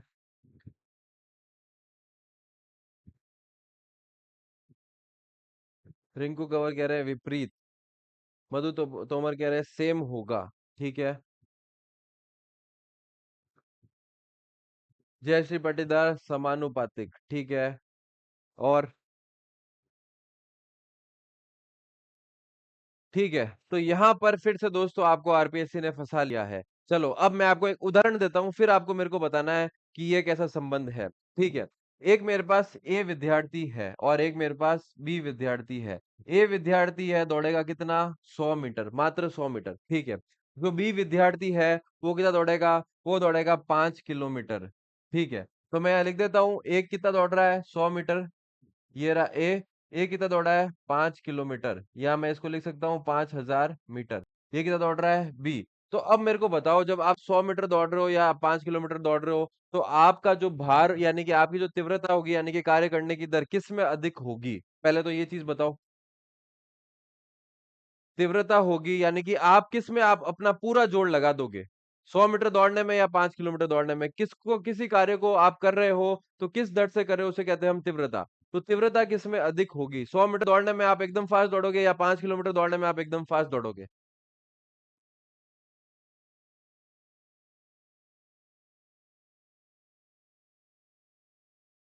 पूजा कह रही विपरीत अनुपातिक। मोहसिन बैग कह रहे हैं सेम। मधु तोमर का जवाब आया 100 मीटर। ठीक है। आपने एकदम सही कहा कि जब मैं 100 मीटर दौड़ूंगा या 100 मीटर दौड़ूंगी तो क्या होगा, मेरी तीव्रता अधिक होगी। मैं पूरा जोर लगा दूंगा, मुझे पता है मेरे को सिर्फ 100 मीटर दौड़ना है, यानी कि मात्र 8 से 10 सेकंड दौड़ना है, तो मैं अपनी पूरी तीव्रता के साथ दौड़ लूंगा, तो इसमें मेरी तीव्रता अधिक होगी। ठीक है सर, इतनी चीज क्लियर है मेरे को? ठीक है, अब मेरे को आप बताओ, 5 किलोमीटर मैंने क्या कहा, मेरी तीव्रता क्या होगी, कम होगी। अब मैं बात करता हूँ आयतन क्या था, कुल किया गया कार्य। इसने कितना कार्य किया था, इसने 100 मीटर कार्य किया था। इसने कितना कार्य किया था, इसने 5 किलोमीटर कार्य किया था। तो जब आयतन मेरा यहाँ पर इसके कंपैरिजन में क्या था, कम था, मैं कितना दौड़ा था, 100 मीटर दौड़ा था। यहाँ कितना दौड़ा था, 5 किलोमीटर दौड़ा था। यहाँ कितना दौड़ा था, 5 किलोमीटर दौड़ा था। तो ये देखो, ये कैसा संबंध हुआ भैया, जल्दी जल्दी, ये कैसा संबंध हुआ? एक बढ़ रहा है तो दूसरा घट रहा है, एक घट रहा है तो दूसरा क्या हो रहा है, बढ़ रहा है। अब कैसा संबंध हुआ, जल्दी से कमेंट करके बताओ।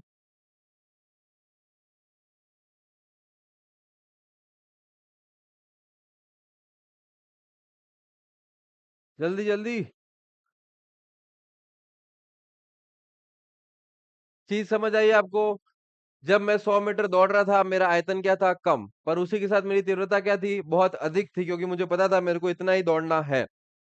पर अगर मैं सेम तीव्रता 5 किलोमीटर में रख दूंगा, तो क्या चीज होगी? तो मेरे को पता चल जाएगा कि भैया मैं 200 मीटर 500 मीटर ही अधिकतर दौड़ पाऊंगा, फिर मैं ठप हो जाऊंगा। तो मेरे को क्या करने का पड़ेगा? हम जब लंबी दूरी की दौड़ होती है तो हम धीरे धीरे स्टार्ट करते हैं और सेम गति से करते हैं, तो उसमें तीव्रता क्या होती है? उसमें कम होती है, तीव्रता कम थी, पर आयतन क्या था? अधिक था। पूजा कह रहे 5 किलोमीटर में तीव्रता ज्यादा होगी। 5 किलोमीटर ज्यादा कैसे होगी बेटा? क्योंकि मैं क्या कह रहा हूं, जब आप 100 मीटर दौड़े तो आपको पता था मेरे को इतना ही दौड़ना है। जब मैं 5 किलोमीटर दौड़ूंगा तो मैं धीरे धीरे दौड़ को जो है वो धीरे धीरे स्टार्ट करूंगा, और धीरे धीरे ही उसको सेम स्पीड में क्या करूंगा? पूरा करूंगा। क्योंकि अगर मैं तेज कर दूंगा, तीव्रता तेज तरीके से दौड़ूंगा, तो मैं 400 मीटर 500 मीटर ही अधिकतर दौड़ पाऊंगा, फिर मैं थक जाऊंगा। फिर मेरे को सीधे सीधे खड़ा होना पड़ेगा या रेस्ट करना पड़ेगा। मोहसिन भाई कह रहे हैं डिफरेंट, पंकज कह रहे हैं विपरीत, मधु तोमर कह रहे हैं डिफरेंट यानी कि विपरीत।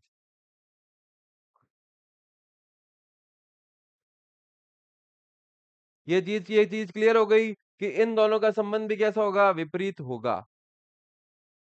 आप देखो, जो भी विस्फोटक शक्ति की जब दौड़े होती है, जो भी 100 मीटर 200 मीटर, उसमें क्या होता है? स्पीड जो है, तीव्रता को आप लिख सकते हो स्पीड।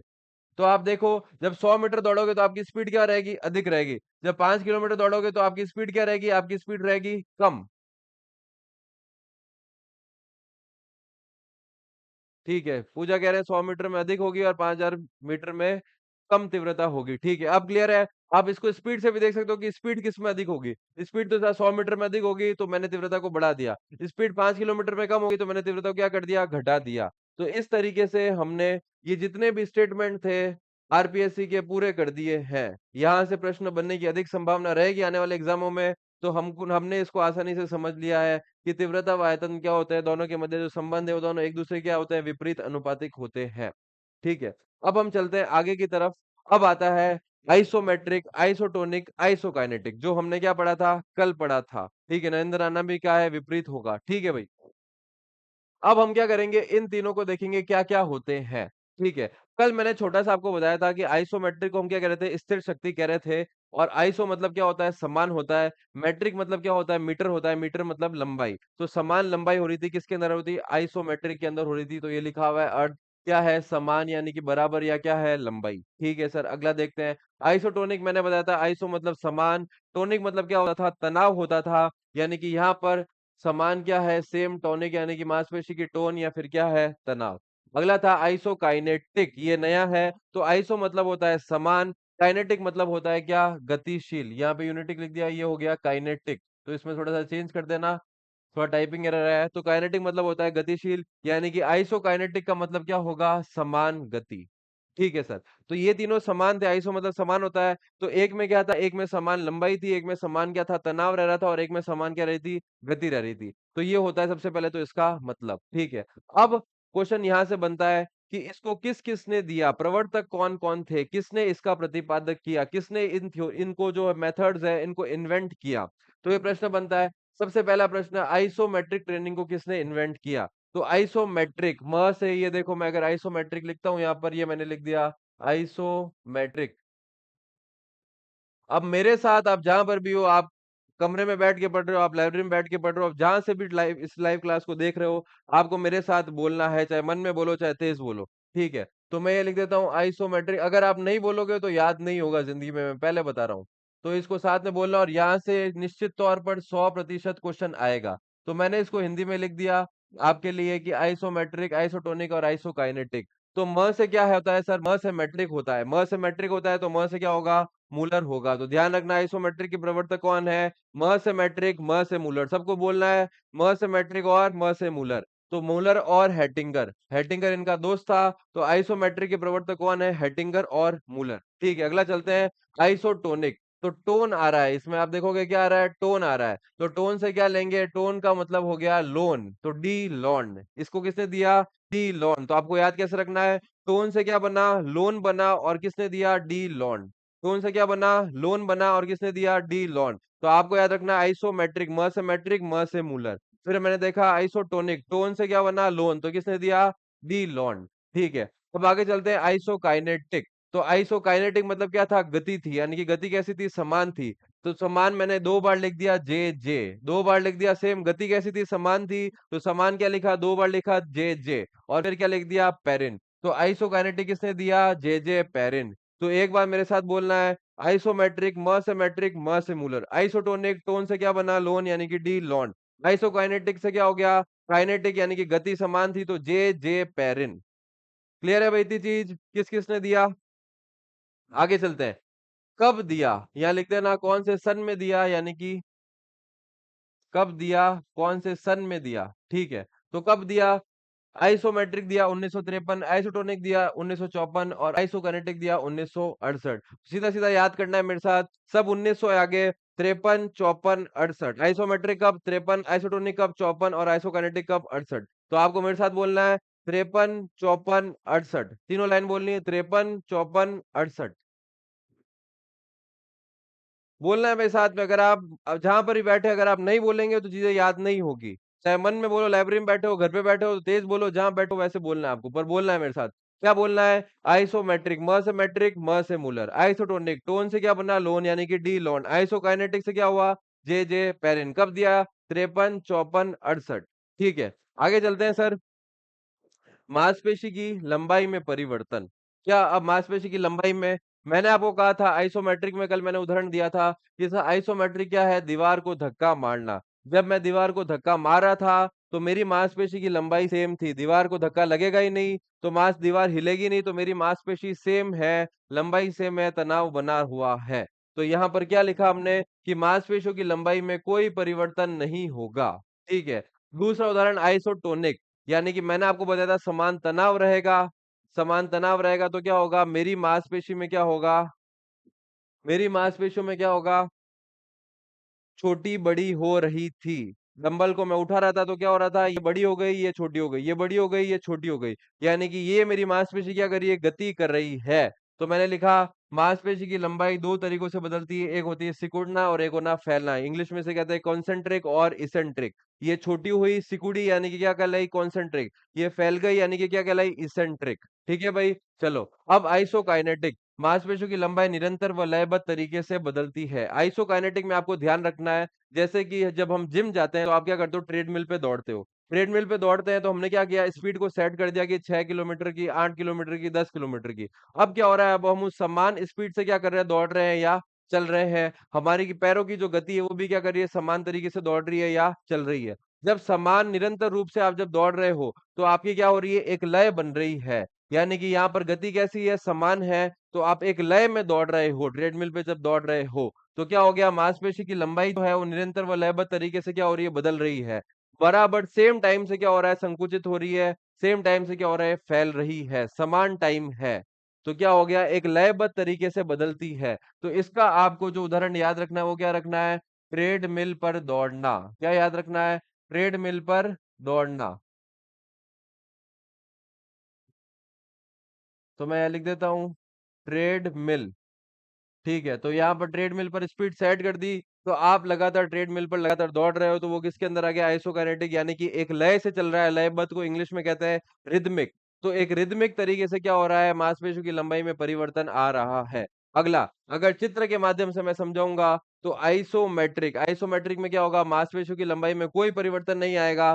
पहला उदाहरण था दीवार को धक्का मारना। दूसरा उदाहरण जो आपको याद रखना है, हमने देखा होगा एक प्लैंक पोजीशन।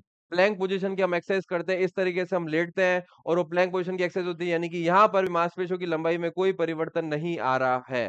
तो ये भी क्या हो गया, आइसोमेट्रिक का उदाहरण हो गया। अब दूसरा देखते हैं, आइसोटोनिक। मैंने आपको उदाहरण बताया था बाइसेप कर्ल। तो यहाँ पर क्या होता है, मेरी मांसपेशियों में क्या हो रहा था, परिवर्तन आ रहा था, संकुचित हो रही थी, विलक्षण हो रही थी। तो मैंने क्या लिख दिया यहाँ पर, बाइसेप कर्ल। और फिर यहाँ पर क्या है, आइसोकाइनेटिक। तो जिम में मशीन पर व्यायाम, जैसे मैंने एक लिखा क्या, ट्रेडमिल लिखा, या फिर मैं लिखूंगा यहाँ पर साइबेक्स मशीन। तो ये उदाहरण पूछा जाता है कि साइबेक्स मशीन। अब साइबेक्स मशीन को आप याद करने के लिए वैसे सोच सकते हो कि भाई जो हम शोल्डर के लिए जो एक्सरसाइज करते हैं, जो ऊपर नीचे जो एक्सरसाइज करते हैं शोल्डर के लिए, वो होती है साइबेक्स मशीन। तो हम क्या कर रहे हैं, समान गति से कर रहे हैं, तो वो भी किसके अंदर आ गया, आइसोकाइनेटिक के अंदर आ चुका है। क्लियर है इतनी चीज, क्या क्या डायग्राम याद रहेंगे। एक तो रहेगा प्लैंक पोजीशन और एक रहेगा दीवार को धक्का मारना, किसके अंदर था, आइसोमेट्रिक के अंदर। आइसोटोनिक के अंदर हमने क्या पढ़ा, बाइसेप फ्लेक्शन। आइसोकाइनेटिक के अंदर हमने क्या पढ़ा, कि एक तो साइबेक्स मशीन थी और एक थी ट्रेडमिल पर दौड़ना। क्लियर है भाई इतनी चीजें? ठीक है, अब आगे चलते हैं गति। अब क्या हो रहा था कि यहाँ पर जब दीवार को धक्का मारा था तो मेरे अंदर कोई गति नहीं हो रही थी, गति कैसी थी? स्थिर थी। ठीक है, जब मैं बाइसेप को कर रहा था, फ्लेक्शन कर रहा था, तो क्या हो रहा था? गति हो रही थी, तो मैंने क्या लिखा? गतिशील। जब मैं ट्रेडमिल पे दौड़ रहा था, गति तब भी हो रही थी, पर गति क्या हो रही थी? एक लय से चल रही थी, यानी कि रिदमिक यहाँ पर मैं लिख दूंगा। तो गतिशील हो लिख दूंगा और साथ में क्या? रिदमिक। अब मैंने यहाँ पर लिखा उदाहरण। तो उदाहरण में क्या होगा? दीवार को धक्का मारना। तो पहले मैंने लिखा दीवार को धक्का लगाना। फिर क्या होगा? जब भी आप स्क्वाट्स करते हो या फिर क्या करते हो, यहाँ पर लिख देना, आप थोड़ा सा चेंज कर देना, टाइपिंग मिस्टेक है। स्क्वाट्स होगा और ये होगा बाइसेप कर्लिंग या होगा आर्म कर्लिंग।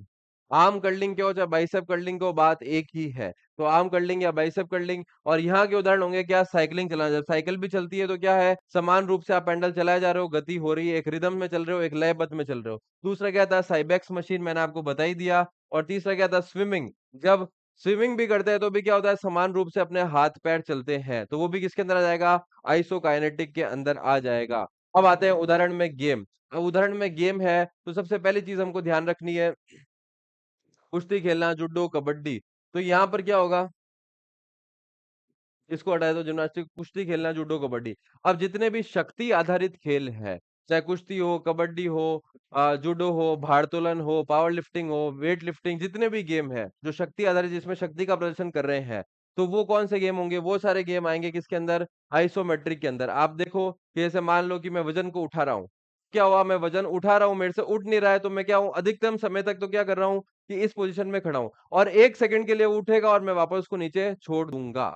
तो वो क्या है? अधिकतम समय। कोई भी गेम जिसमें आप अधिकतम समय तक एक ही स्थिति में खड़े हो, तो वो किसके अंदर आएगा? आइसोमेट्रिक। अब आप क्या हो? दूसरा कबड्डी का। कबड्डी का अगर मैं उदाहरण देखूं तो कबड्डी में क्या होता है कि 30 सेकंड की जो रेड हो रही है, उसमें अधिकतम समय तो क्या होता है? प्लेयर जो है एक जगह तक खड़े खड़े या थोड़ा हिलते हिलते नीचे थोड़ा झुक के खड़े हुए क्या करता है? वो कबड्डी कबड्डी कबड्डी करता है, और सिर्फ 1 सेकंड में वो क्या करता है? वो झपटा मार के वापस चला जाता है। तो अधिकतम समय तक यहाँ पर भी क्या है? एक ही पोजीशन पर खड़ा है। तो वो किसके अंदर आ जाएगा? आइसोमेट्रिक, यानी कि यहाँ पर उसकी मांसपेशी क्या हो रही है? संकुचित या विलक्षण नहीं हो रही है। ठीक है, अब बात करते हैं आइसोटोनिक, यानी कि यहाँ पर क्या होगा? जितने भी खेल है जो क्या कर रहे हैं? कोई स्किल को दिखा रहे हैं। जैसे मैंने कहा वॉलीबॉल खेलना, जैसे मैंने कहा भाला फेंकना, जैसे मैंने कहा क्रिकेट में स्ट्रेट ड्राइव खेलना, कवर ड्राइव खेलना। यहाँ पर क्या कर रहे हो? आप स्किल का प्रदर्शन करो। जैसे मैंने कहा मैं कवर ड्राइव खेल रहा हूँ, तो मैंने क्या किया? मैं इस तरीके से खड़ा था, पहले तो मैंने अंदर लिया और फिर मैंने पूरी तरह खोल दी, तो ये मेरी मांसपेशी संकुचित हुई और फिर मेरी क्या हो गई? वापस विलक्षण हो गई। मैंने कहा भाला फेंका, ये भाले को मैंने पहले पीछे लिया, मांसपेशी संकुचित हुई और फिर मैंने क्या किया? फेंक दिया।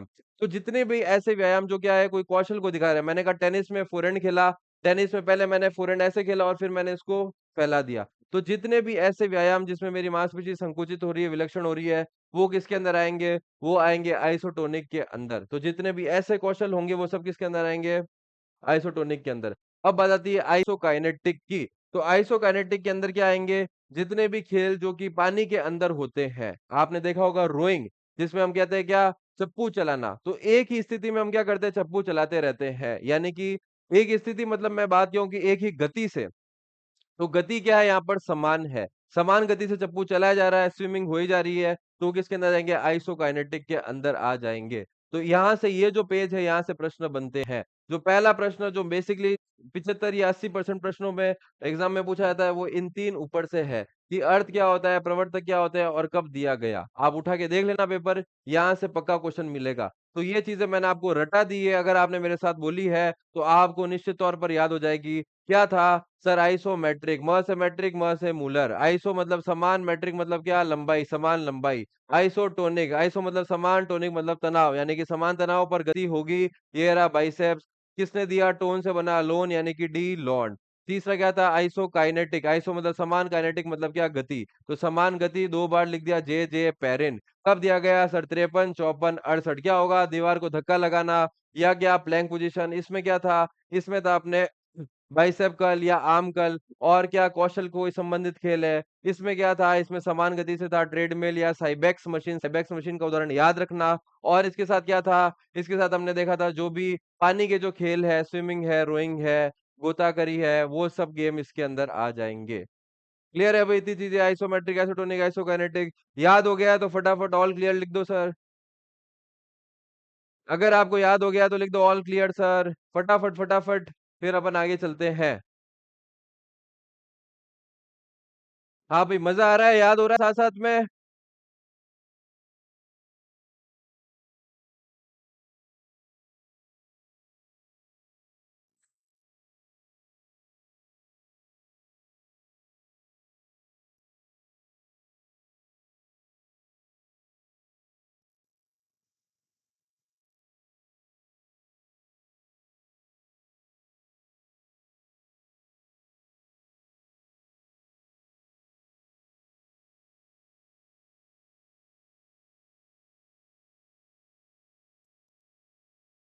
हाँ, नरेंद्र राणा का आ गया all clear, Madhu Tomar all clear sir,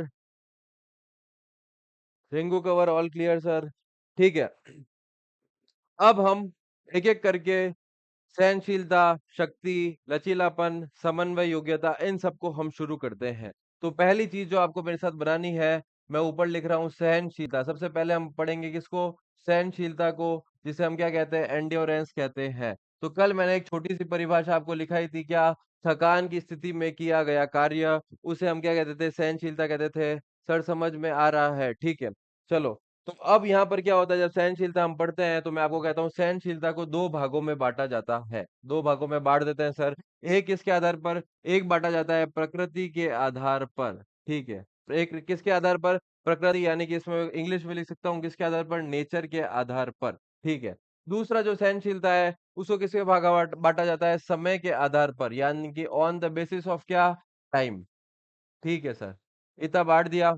ठीक है, अब प्रकृति के आधार पर फिर इसको क्या है? तीन भागों में बांटा गया है। कौन कौन से तीन? कह रहे हैं आवाज नहीं आ रही है। आवाज तो आ रही है क्लियर, एक बार बताना भाई, आवाज आ रही है नहीं आ रही है? नरेंद्र राणा कह रहे हैं सर समझ में आ रहा है, आवाज नहीं आ रही है। बताना भाई, मेरे माइक में प्रॉब्लम है या वहां से दिक्कत आ रही है? सभी को आवाज आ रही है क्या?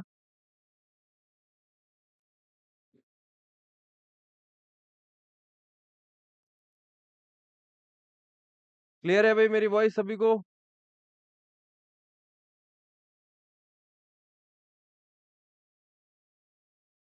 आ गई सर आवाज? ठीक है, चलो। तो प्रकृति के आधार पर या on the basis of nature, तो इसमें मैं क्या बांटूंगा? इसमें तीन भागों में बांटा गया है। एक है मूलभूत, क्या है? मूलभूत सहनशीलता।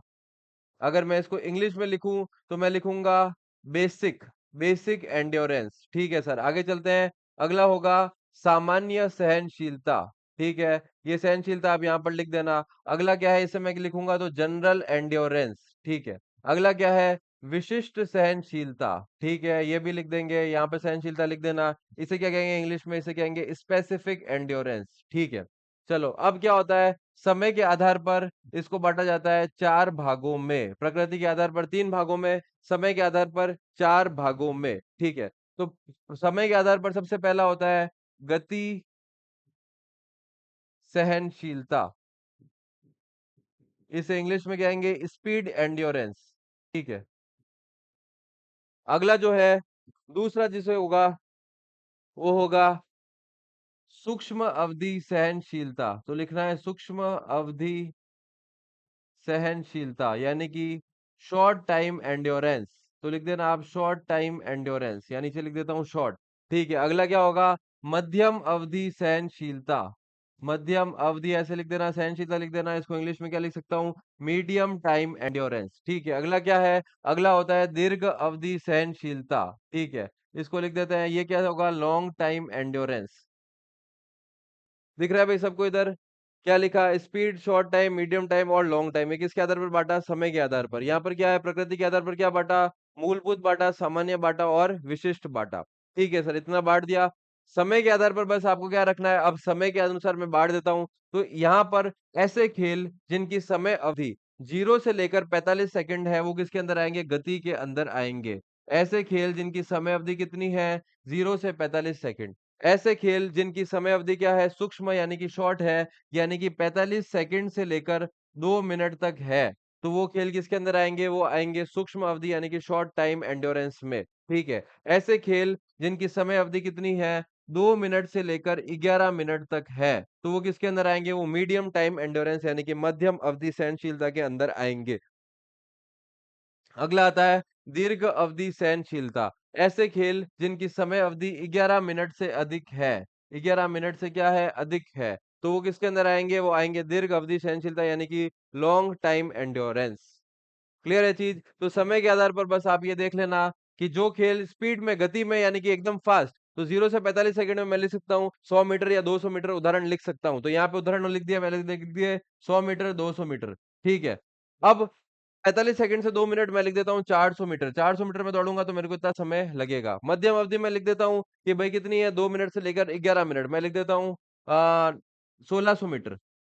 1600 मीटर में लिखूंगा तो 2 मिनट से 11 मिनट के बीच में मेरी हो जाएगी। और फिर क्या है? दीर्घ अवधि में लिख देता हूँ, मैं लिख देता हूँ मैराथन। मैराथन लिख दूं, या फिर मैं कह सकता हूँ कि कोई भी 5 किलोमीटर दौड़, 10 किलोमीटर दौड़, तो वो सब किसके अंदर आ जाएगी? वो आ जाएगी दीर्घ अवधि सहनशीलता में। क्लियर है? यदि चीज समय के आधार पर मैंने बांट दिया है। प्रकृति के आधार पर क्या क्या था? एक था मूलभूत जिसे कह रहे थे बेसिक, एक था सामान्य यानी कि जिसे कह रहे थे जनरल, एक था विशिष्ट यानी कि किसे कह रहे थे स्पेसिफिक। अब हम चलते हैं, इसको पढ़ते हैं कि अब क्या चीज है। ठीक है। ये रहा खेलों में प्रकृति के आधार पर क्या है? Basic endurance. तो प्रकृति के आधार पर हम पढ़ रहे हैं सहनशीलता को, तो क्या है? बेसिक एंड्योरेंस क्या है? इस क्रिया को करते समय समय अधिक से अधिक मांसपेशियां क्रियान्वित रहती है। ठीक है। यहां पर जब भी आप बेसिक यानी कि मैंने क्या लिखा था? मूलभूत। यहां पर मैंने लिखा था आपको मूलभूत सहनशीलता। बेसिक को हमने क्या लिखा था? मूलभूत।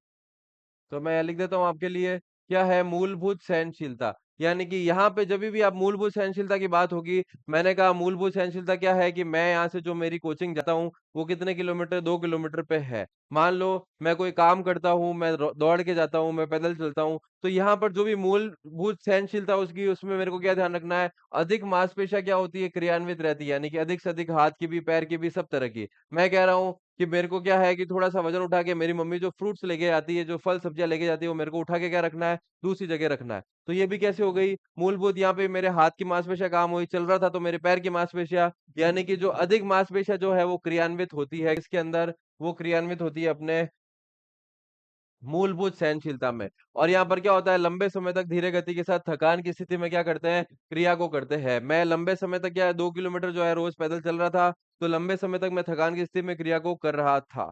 ठीक है। अगला पॉइंट था क्या? अब एग्जाम्पल उदाहरण में लिख दिया, jogging walking eight moderate speed for more than 30 minute, यानी कि 30 मिनट से अधिक जो है मैं थकान की स्थिति में कार्य को कर रहा था।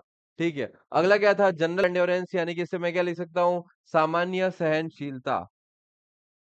ठीक है। अब ये क्या होती है सर? तो ये होती है सामान्य रूप से खेल क्रिया को थकान की स्थिति में कार्य करने की सहायक होती है। एरोबिक व एनारोबिक दोनों तरह की क्रियाओं का मिश्रण है। क्रिया को तीव्रता उच्च व निम्न होगी। Ability to resist fatigue satisfactory. ठीक है। इसमें इतनी सी बात ध्यान रखनी है कि जो भी जनरल सहनशीलता होगी, जनरल एंड्योरेंस होगी, सामान्य सहनशीलता होगी, उसमें ध्यान रखना है कि ये सभी गेमों के लिए है।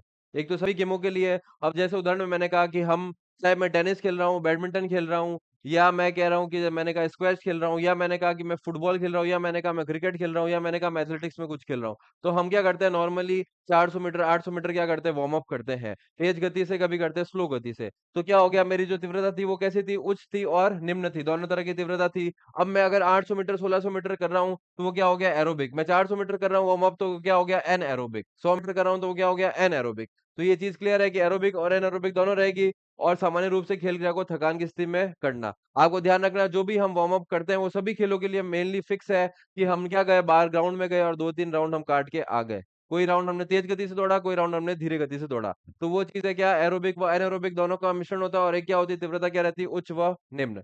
अब बात आती है विशिष्ट की। विशिष्ट खेल यानी कि विशिष्ट तरह की सहनशीलता क्या होती है? सिर्फ कुछ स्पेसिफिक खेलों में होती है। जैसे मैंने कहा कि अब मैं अगर लॉन्ग टाइम एंड्योरेंस यानी कि मैं लंबी अवधि सहनशीलता को विकसित कर रहा हूँ, तो मैं क्या करूंगा?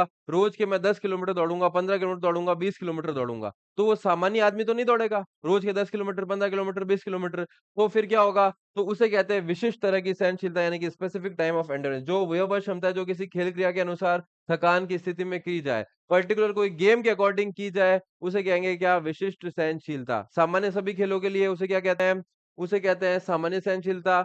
मूलभूत यानी कि जो मेरे रोज के कार्य है उसको करने के लिए, और यहाँ पर क्या होता है? अधिक जो है मांसपेशियां क्या रहती है? क्रियान्वित रहती है, उसे क्या कहेंगे? मूलभूत यानी कि बेसिक एंड्योरेंस। तो ये चीजें थी, 3 प्रकार की थी, प्रकृति के आधार पर मैंने पढ़ लिया है। आगे चलते हैं, समय के आधार पर देखते हैं, ऑन द बेसिस ऑफ क्या, टाइम। तो मैंने आपको बता दिया 0 से 45 था, 45 से 2 था, 2 से 11 था और 11 से अधिक था। तो मेरे साथ एक बार बोलना है, समय के आधार पर क्या क्या था? सबसे पहले गति थी 0 से 45। दूसरा क्या था? दूसरा था सर सूक्ष्म अवधि, कितना था? 45 से 2 मिनट। तीसरा क्या था?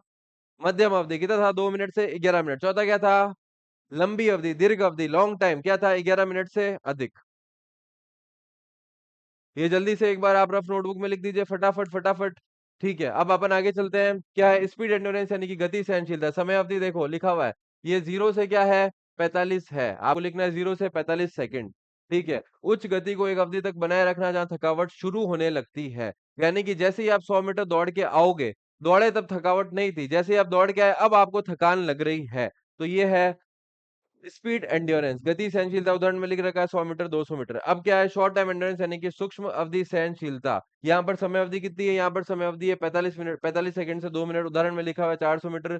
और यहाँ पर ऊर्जा का उत्पादन जो है वो ग्लाइकोलाइसिस ऊर्जा के उत्पादन के कारण होता है, जहाँ पर लैक्टिक एसिड जो है वो बनना प्रारंभ होता है। तो ये सारी चीजें हैं, ग्लाइकोलाइसिस पत्ती, लैक्टिक एसिड का बनना, ये हम देखेंगे एनाटॉमी फिजियोलॉजी के अंदर। बट ग्लाइकोलाइसिस पद्धति की अगर मैं बताऊं, तो जो भी आपके अंदर जो भी ऊर्जा स्टोर है, जो मैंने कार्बोहाइड्रेट लिए थे, जो मैंने फैट लिए थे, प्रोटीन लिए थे, जिससे मेरे को ऊर्जा मिली थी, उस स्टोर ऊर्जा का मैं क्या कर रहा हूँ? कार्य यूज में ले रहा हूँ। यानी कि उस स्टोर ऊर्जा से जो मेरे अंदर शरीर के अंदर पहले से जो ऊर्जा है, उसको मैं क्या कर रहा हूँ? कार्य कर रहा हूँ। तो वो हो गई क्या? ग्लाइकोलाइसिस ऊर्जा। तो यहाँ पर क्या हो रहा था आपको ध्यान रखना है, तो 45 सेकंड से कहां तक? 2 मिनट तक। और क्या ऊर्जा का उत्पादन कहां से है? ग्लाइकोलाइसिस ऊर्जा के कारण है। ठीक है, अगला जो चीज है वो क्या है? मीडियम टाइम एंडोरेंस यानी कि मध्यम अवधि सहनशीलता। समय अवधि कितनी है? 2 मिनट से 11 मिनट। और यहाँ पर एग्जाम्पल क्या है? 1500 मीटर। एग्जाम्पल क्या है? 1500 मीटर। यहाँ पर ऊर्जा का उत्पादन क्या है? ऑक्सीकरण पत्ती। ऑक्सीकरण पत्ती मतलब क्या है? जहां पर आप ऑक्सीजन को ले रहे हो। मैं 200 मीटर दौड़ रहा था, इतना ऑक्सीजन लेने की जरूरत नहीं थी, मेरे अंदर जो ऊर्जा थी मैं उसी से दौड़ रहा था। पर जब मैं दौड़ूंगा 1500 मीटर, 2000 मीटर, 2500 मीटर, 3000 मीटर, तो वहां पर मेरे को क्या होगा? मैं थक जाऊंगा, तो मेरे को ऑक्सीजन लेने की जरूरत पड़ेगी, यानी कि मेरे शरीर के अंदर लैक्टिक एसिड बन जाएगा। उस लैक्टिक एसिड को हटाने के लिए मेरे को क्या करना पड़ेगा? ऑक्सीजन को लेना पड़ेगा। तो मीडियम टाइम एंडोरेंस के अंदर सबसे पहली चीज तो आपको ध्यान रखने की, 2 मिनट से 11 मिनट। दूसरी चीज यहाँ पर क्या है? ऑक्सीकरण पत्ती। चौथा देखते हैं लॉन्ग टाइम यानी कि दीर्घ अवधि सहनशीलता। समय अवधि क्या थी? 11 मिनट से अधिक। 11 मिनट से क्या थी? अधिक थी। ठीक है सर, उदाहरण में मैंने लिख दिया मैराथन। यहाँ पर क्या होता है? यहाँ पर भी ऑक्सीकरण पत्ती यानी कि ऑक्सीजन का मेरे को लेना पड़ेगा, लंबे समय तक चल रही है। तो ये किसके अंदर आ गई? Long time endurance. मेनली आपको शॉर्ट नोट्स में क्या लिखना है? 0 से 45, 45 से 2, 2 से 11, 11 से अधिक। 0 से 45 में क्या होता है कि यहाँ पर लैक्टिक एसिड इसके बाद बनना प्रारंभ होता है। 45 से 2 में क्या होता है कि ग्लाइकोलाइसिस पत्ती होती है। और जब 2 से 11 चलती है, 11 से अधिक होती है, यहाँ पर ऑक्सीकरण पत्ती होती है, यानी कि आपको यहाँ पर ऑक्सीजन की मिलनी जरूरत होती है। ये हमने पढ़ लिया एंड्योरेंस पूरा। क्लियर है भाई? इतनी चीजें सभी एक बार हाथ, ऑल क्लियर लिख दो सर। एंड्योरेंस सहनशीलता क्लियर है, हमने सहनशीलता को पढ़ लिया, सहनशीलता के प्रकार पढ़ लिए हैं। फटाफट फटाफट एक बार।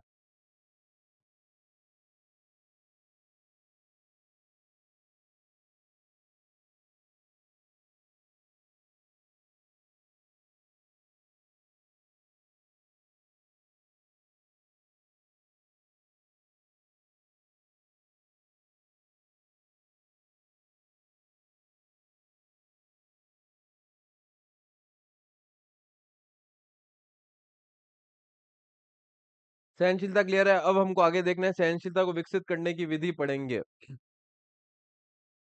नरेंद्र राणा और clear sir, Rinku Kanwar, thumbs up.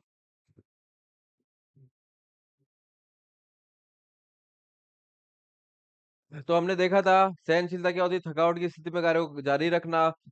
सहनशीलता को 2 भागों में बांटा गया, प्रकृति के आधार पर on the basis of nature, समय के आधार पर on the basis of time. प्रकृति के आधार पर 3 भागों में, सबसे पहला क्या था? मूलभूत, सामान्य, विशिष्ट, यानी कि बेसिक, जनरल, स्पेसिफिक। बात करूं समय के आधार पर on the basis of time, क्या क्या था? सबसे पहली सहनशीलता थी कौन सी? Speed time, short time, medium time, long time. Sir medium time endurance both aerobic and anaerobic. जय श्री पाटीदार, ऑल क्लियर। ये देखो, ये रही मीडियम टाइम एंड्योरेंस।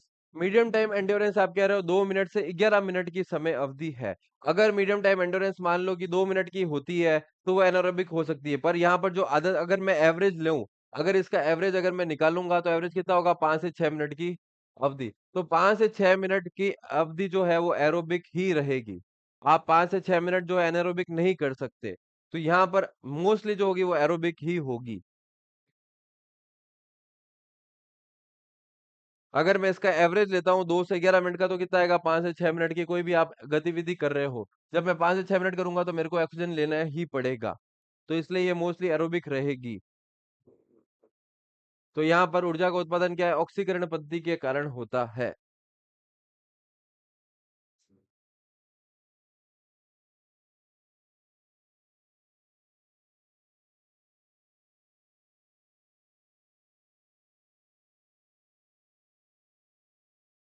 क्लियर है भाई इतनी चीजें? ठीक है। तो अब आज हम इतना ही पढ़ेंगे। जो सहनशीलता को विकसित करने की विधि है वो हम अगली क्लास में पढ़ेंगे, बट अभी हम एक बार लास्ट बार एक बार रिवाइज कर लेते हैं कि हमने क्या क्या पढ़ा है आज।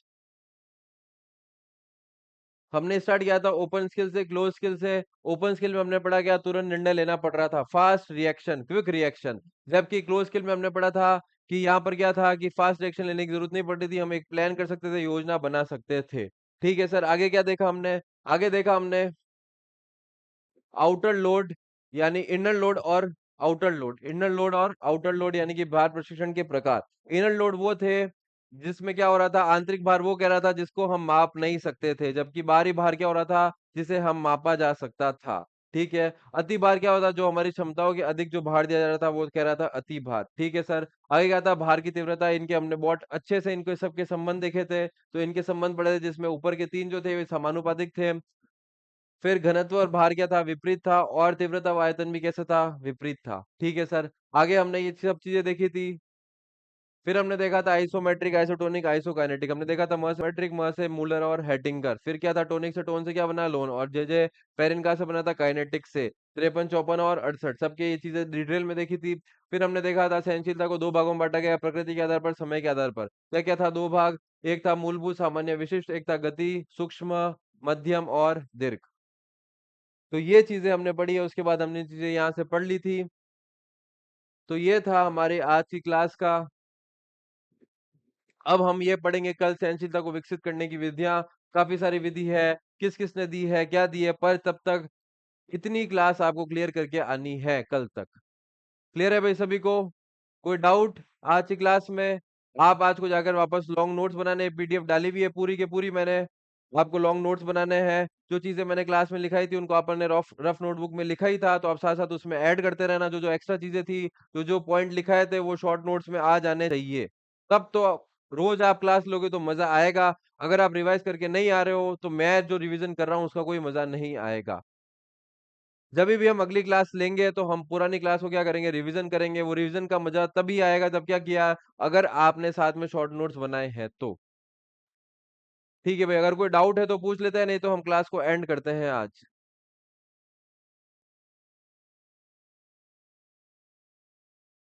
और साथ ही में आज शाम को कुछ डेमो क्लास आएगी अपने यूट्यूब पर। और आप सबके लिए खुशखबरी भी है कि हमारी पीटीआई की जो भर्ती है, यानी कि जो 2026 में जो 13 सितंबर को एग्जाम होने वाला है, उस भर्ती के पद भी बढ़ गए हैं और सरकार ने डाल दिया है। लगभग 900 से अधिक पदों को बढ़ाया गया है। एक वीडियो आ रही है, उन सबको आपको देखना। और साथ में क्या करना है, जो डेमो क्लास आएगी वो डेमो क्लास भी देखना। एक डेमो क्लास एनाटॉमी फिजियोलॉजी के ऊपर आएगी। तो आप सभी को डेमो क्लास देखनी है, ताकि क्या होगा, जब हम पढ़ेंगे तो हमारे लिए तैयारी होगी पहले से।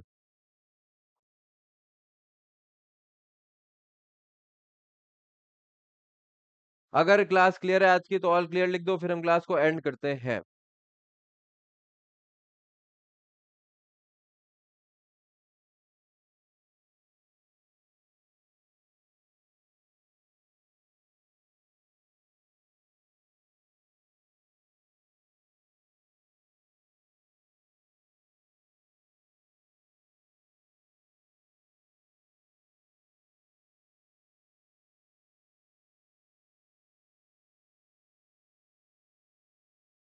ठीक है भाई, सभी का आ गया? All clear sir, all clear sir. आज हम क्लास को एंड करते हैं यहीं से। कल हम फिर मिलेंगे, जहां पे हम पढ़ेंगे सहनशीलता को विकसित करने की विधियों के बारे में। All clear sir and thank you. Swaroop Singh, okay sir. ठीक है भाई, सभी को थैंक यू। आज क्लास तक अब बने रहे, पर आपको क्या करना है, शॉर्ट नोट्स लॉन्ग नोट्स बना के लाने हैं कल। ठीक है, हम फिर मिलेंगे कल भी 12 बजे, तब तक के लिए जय हिंद, जय भारत।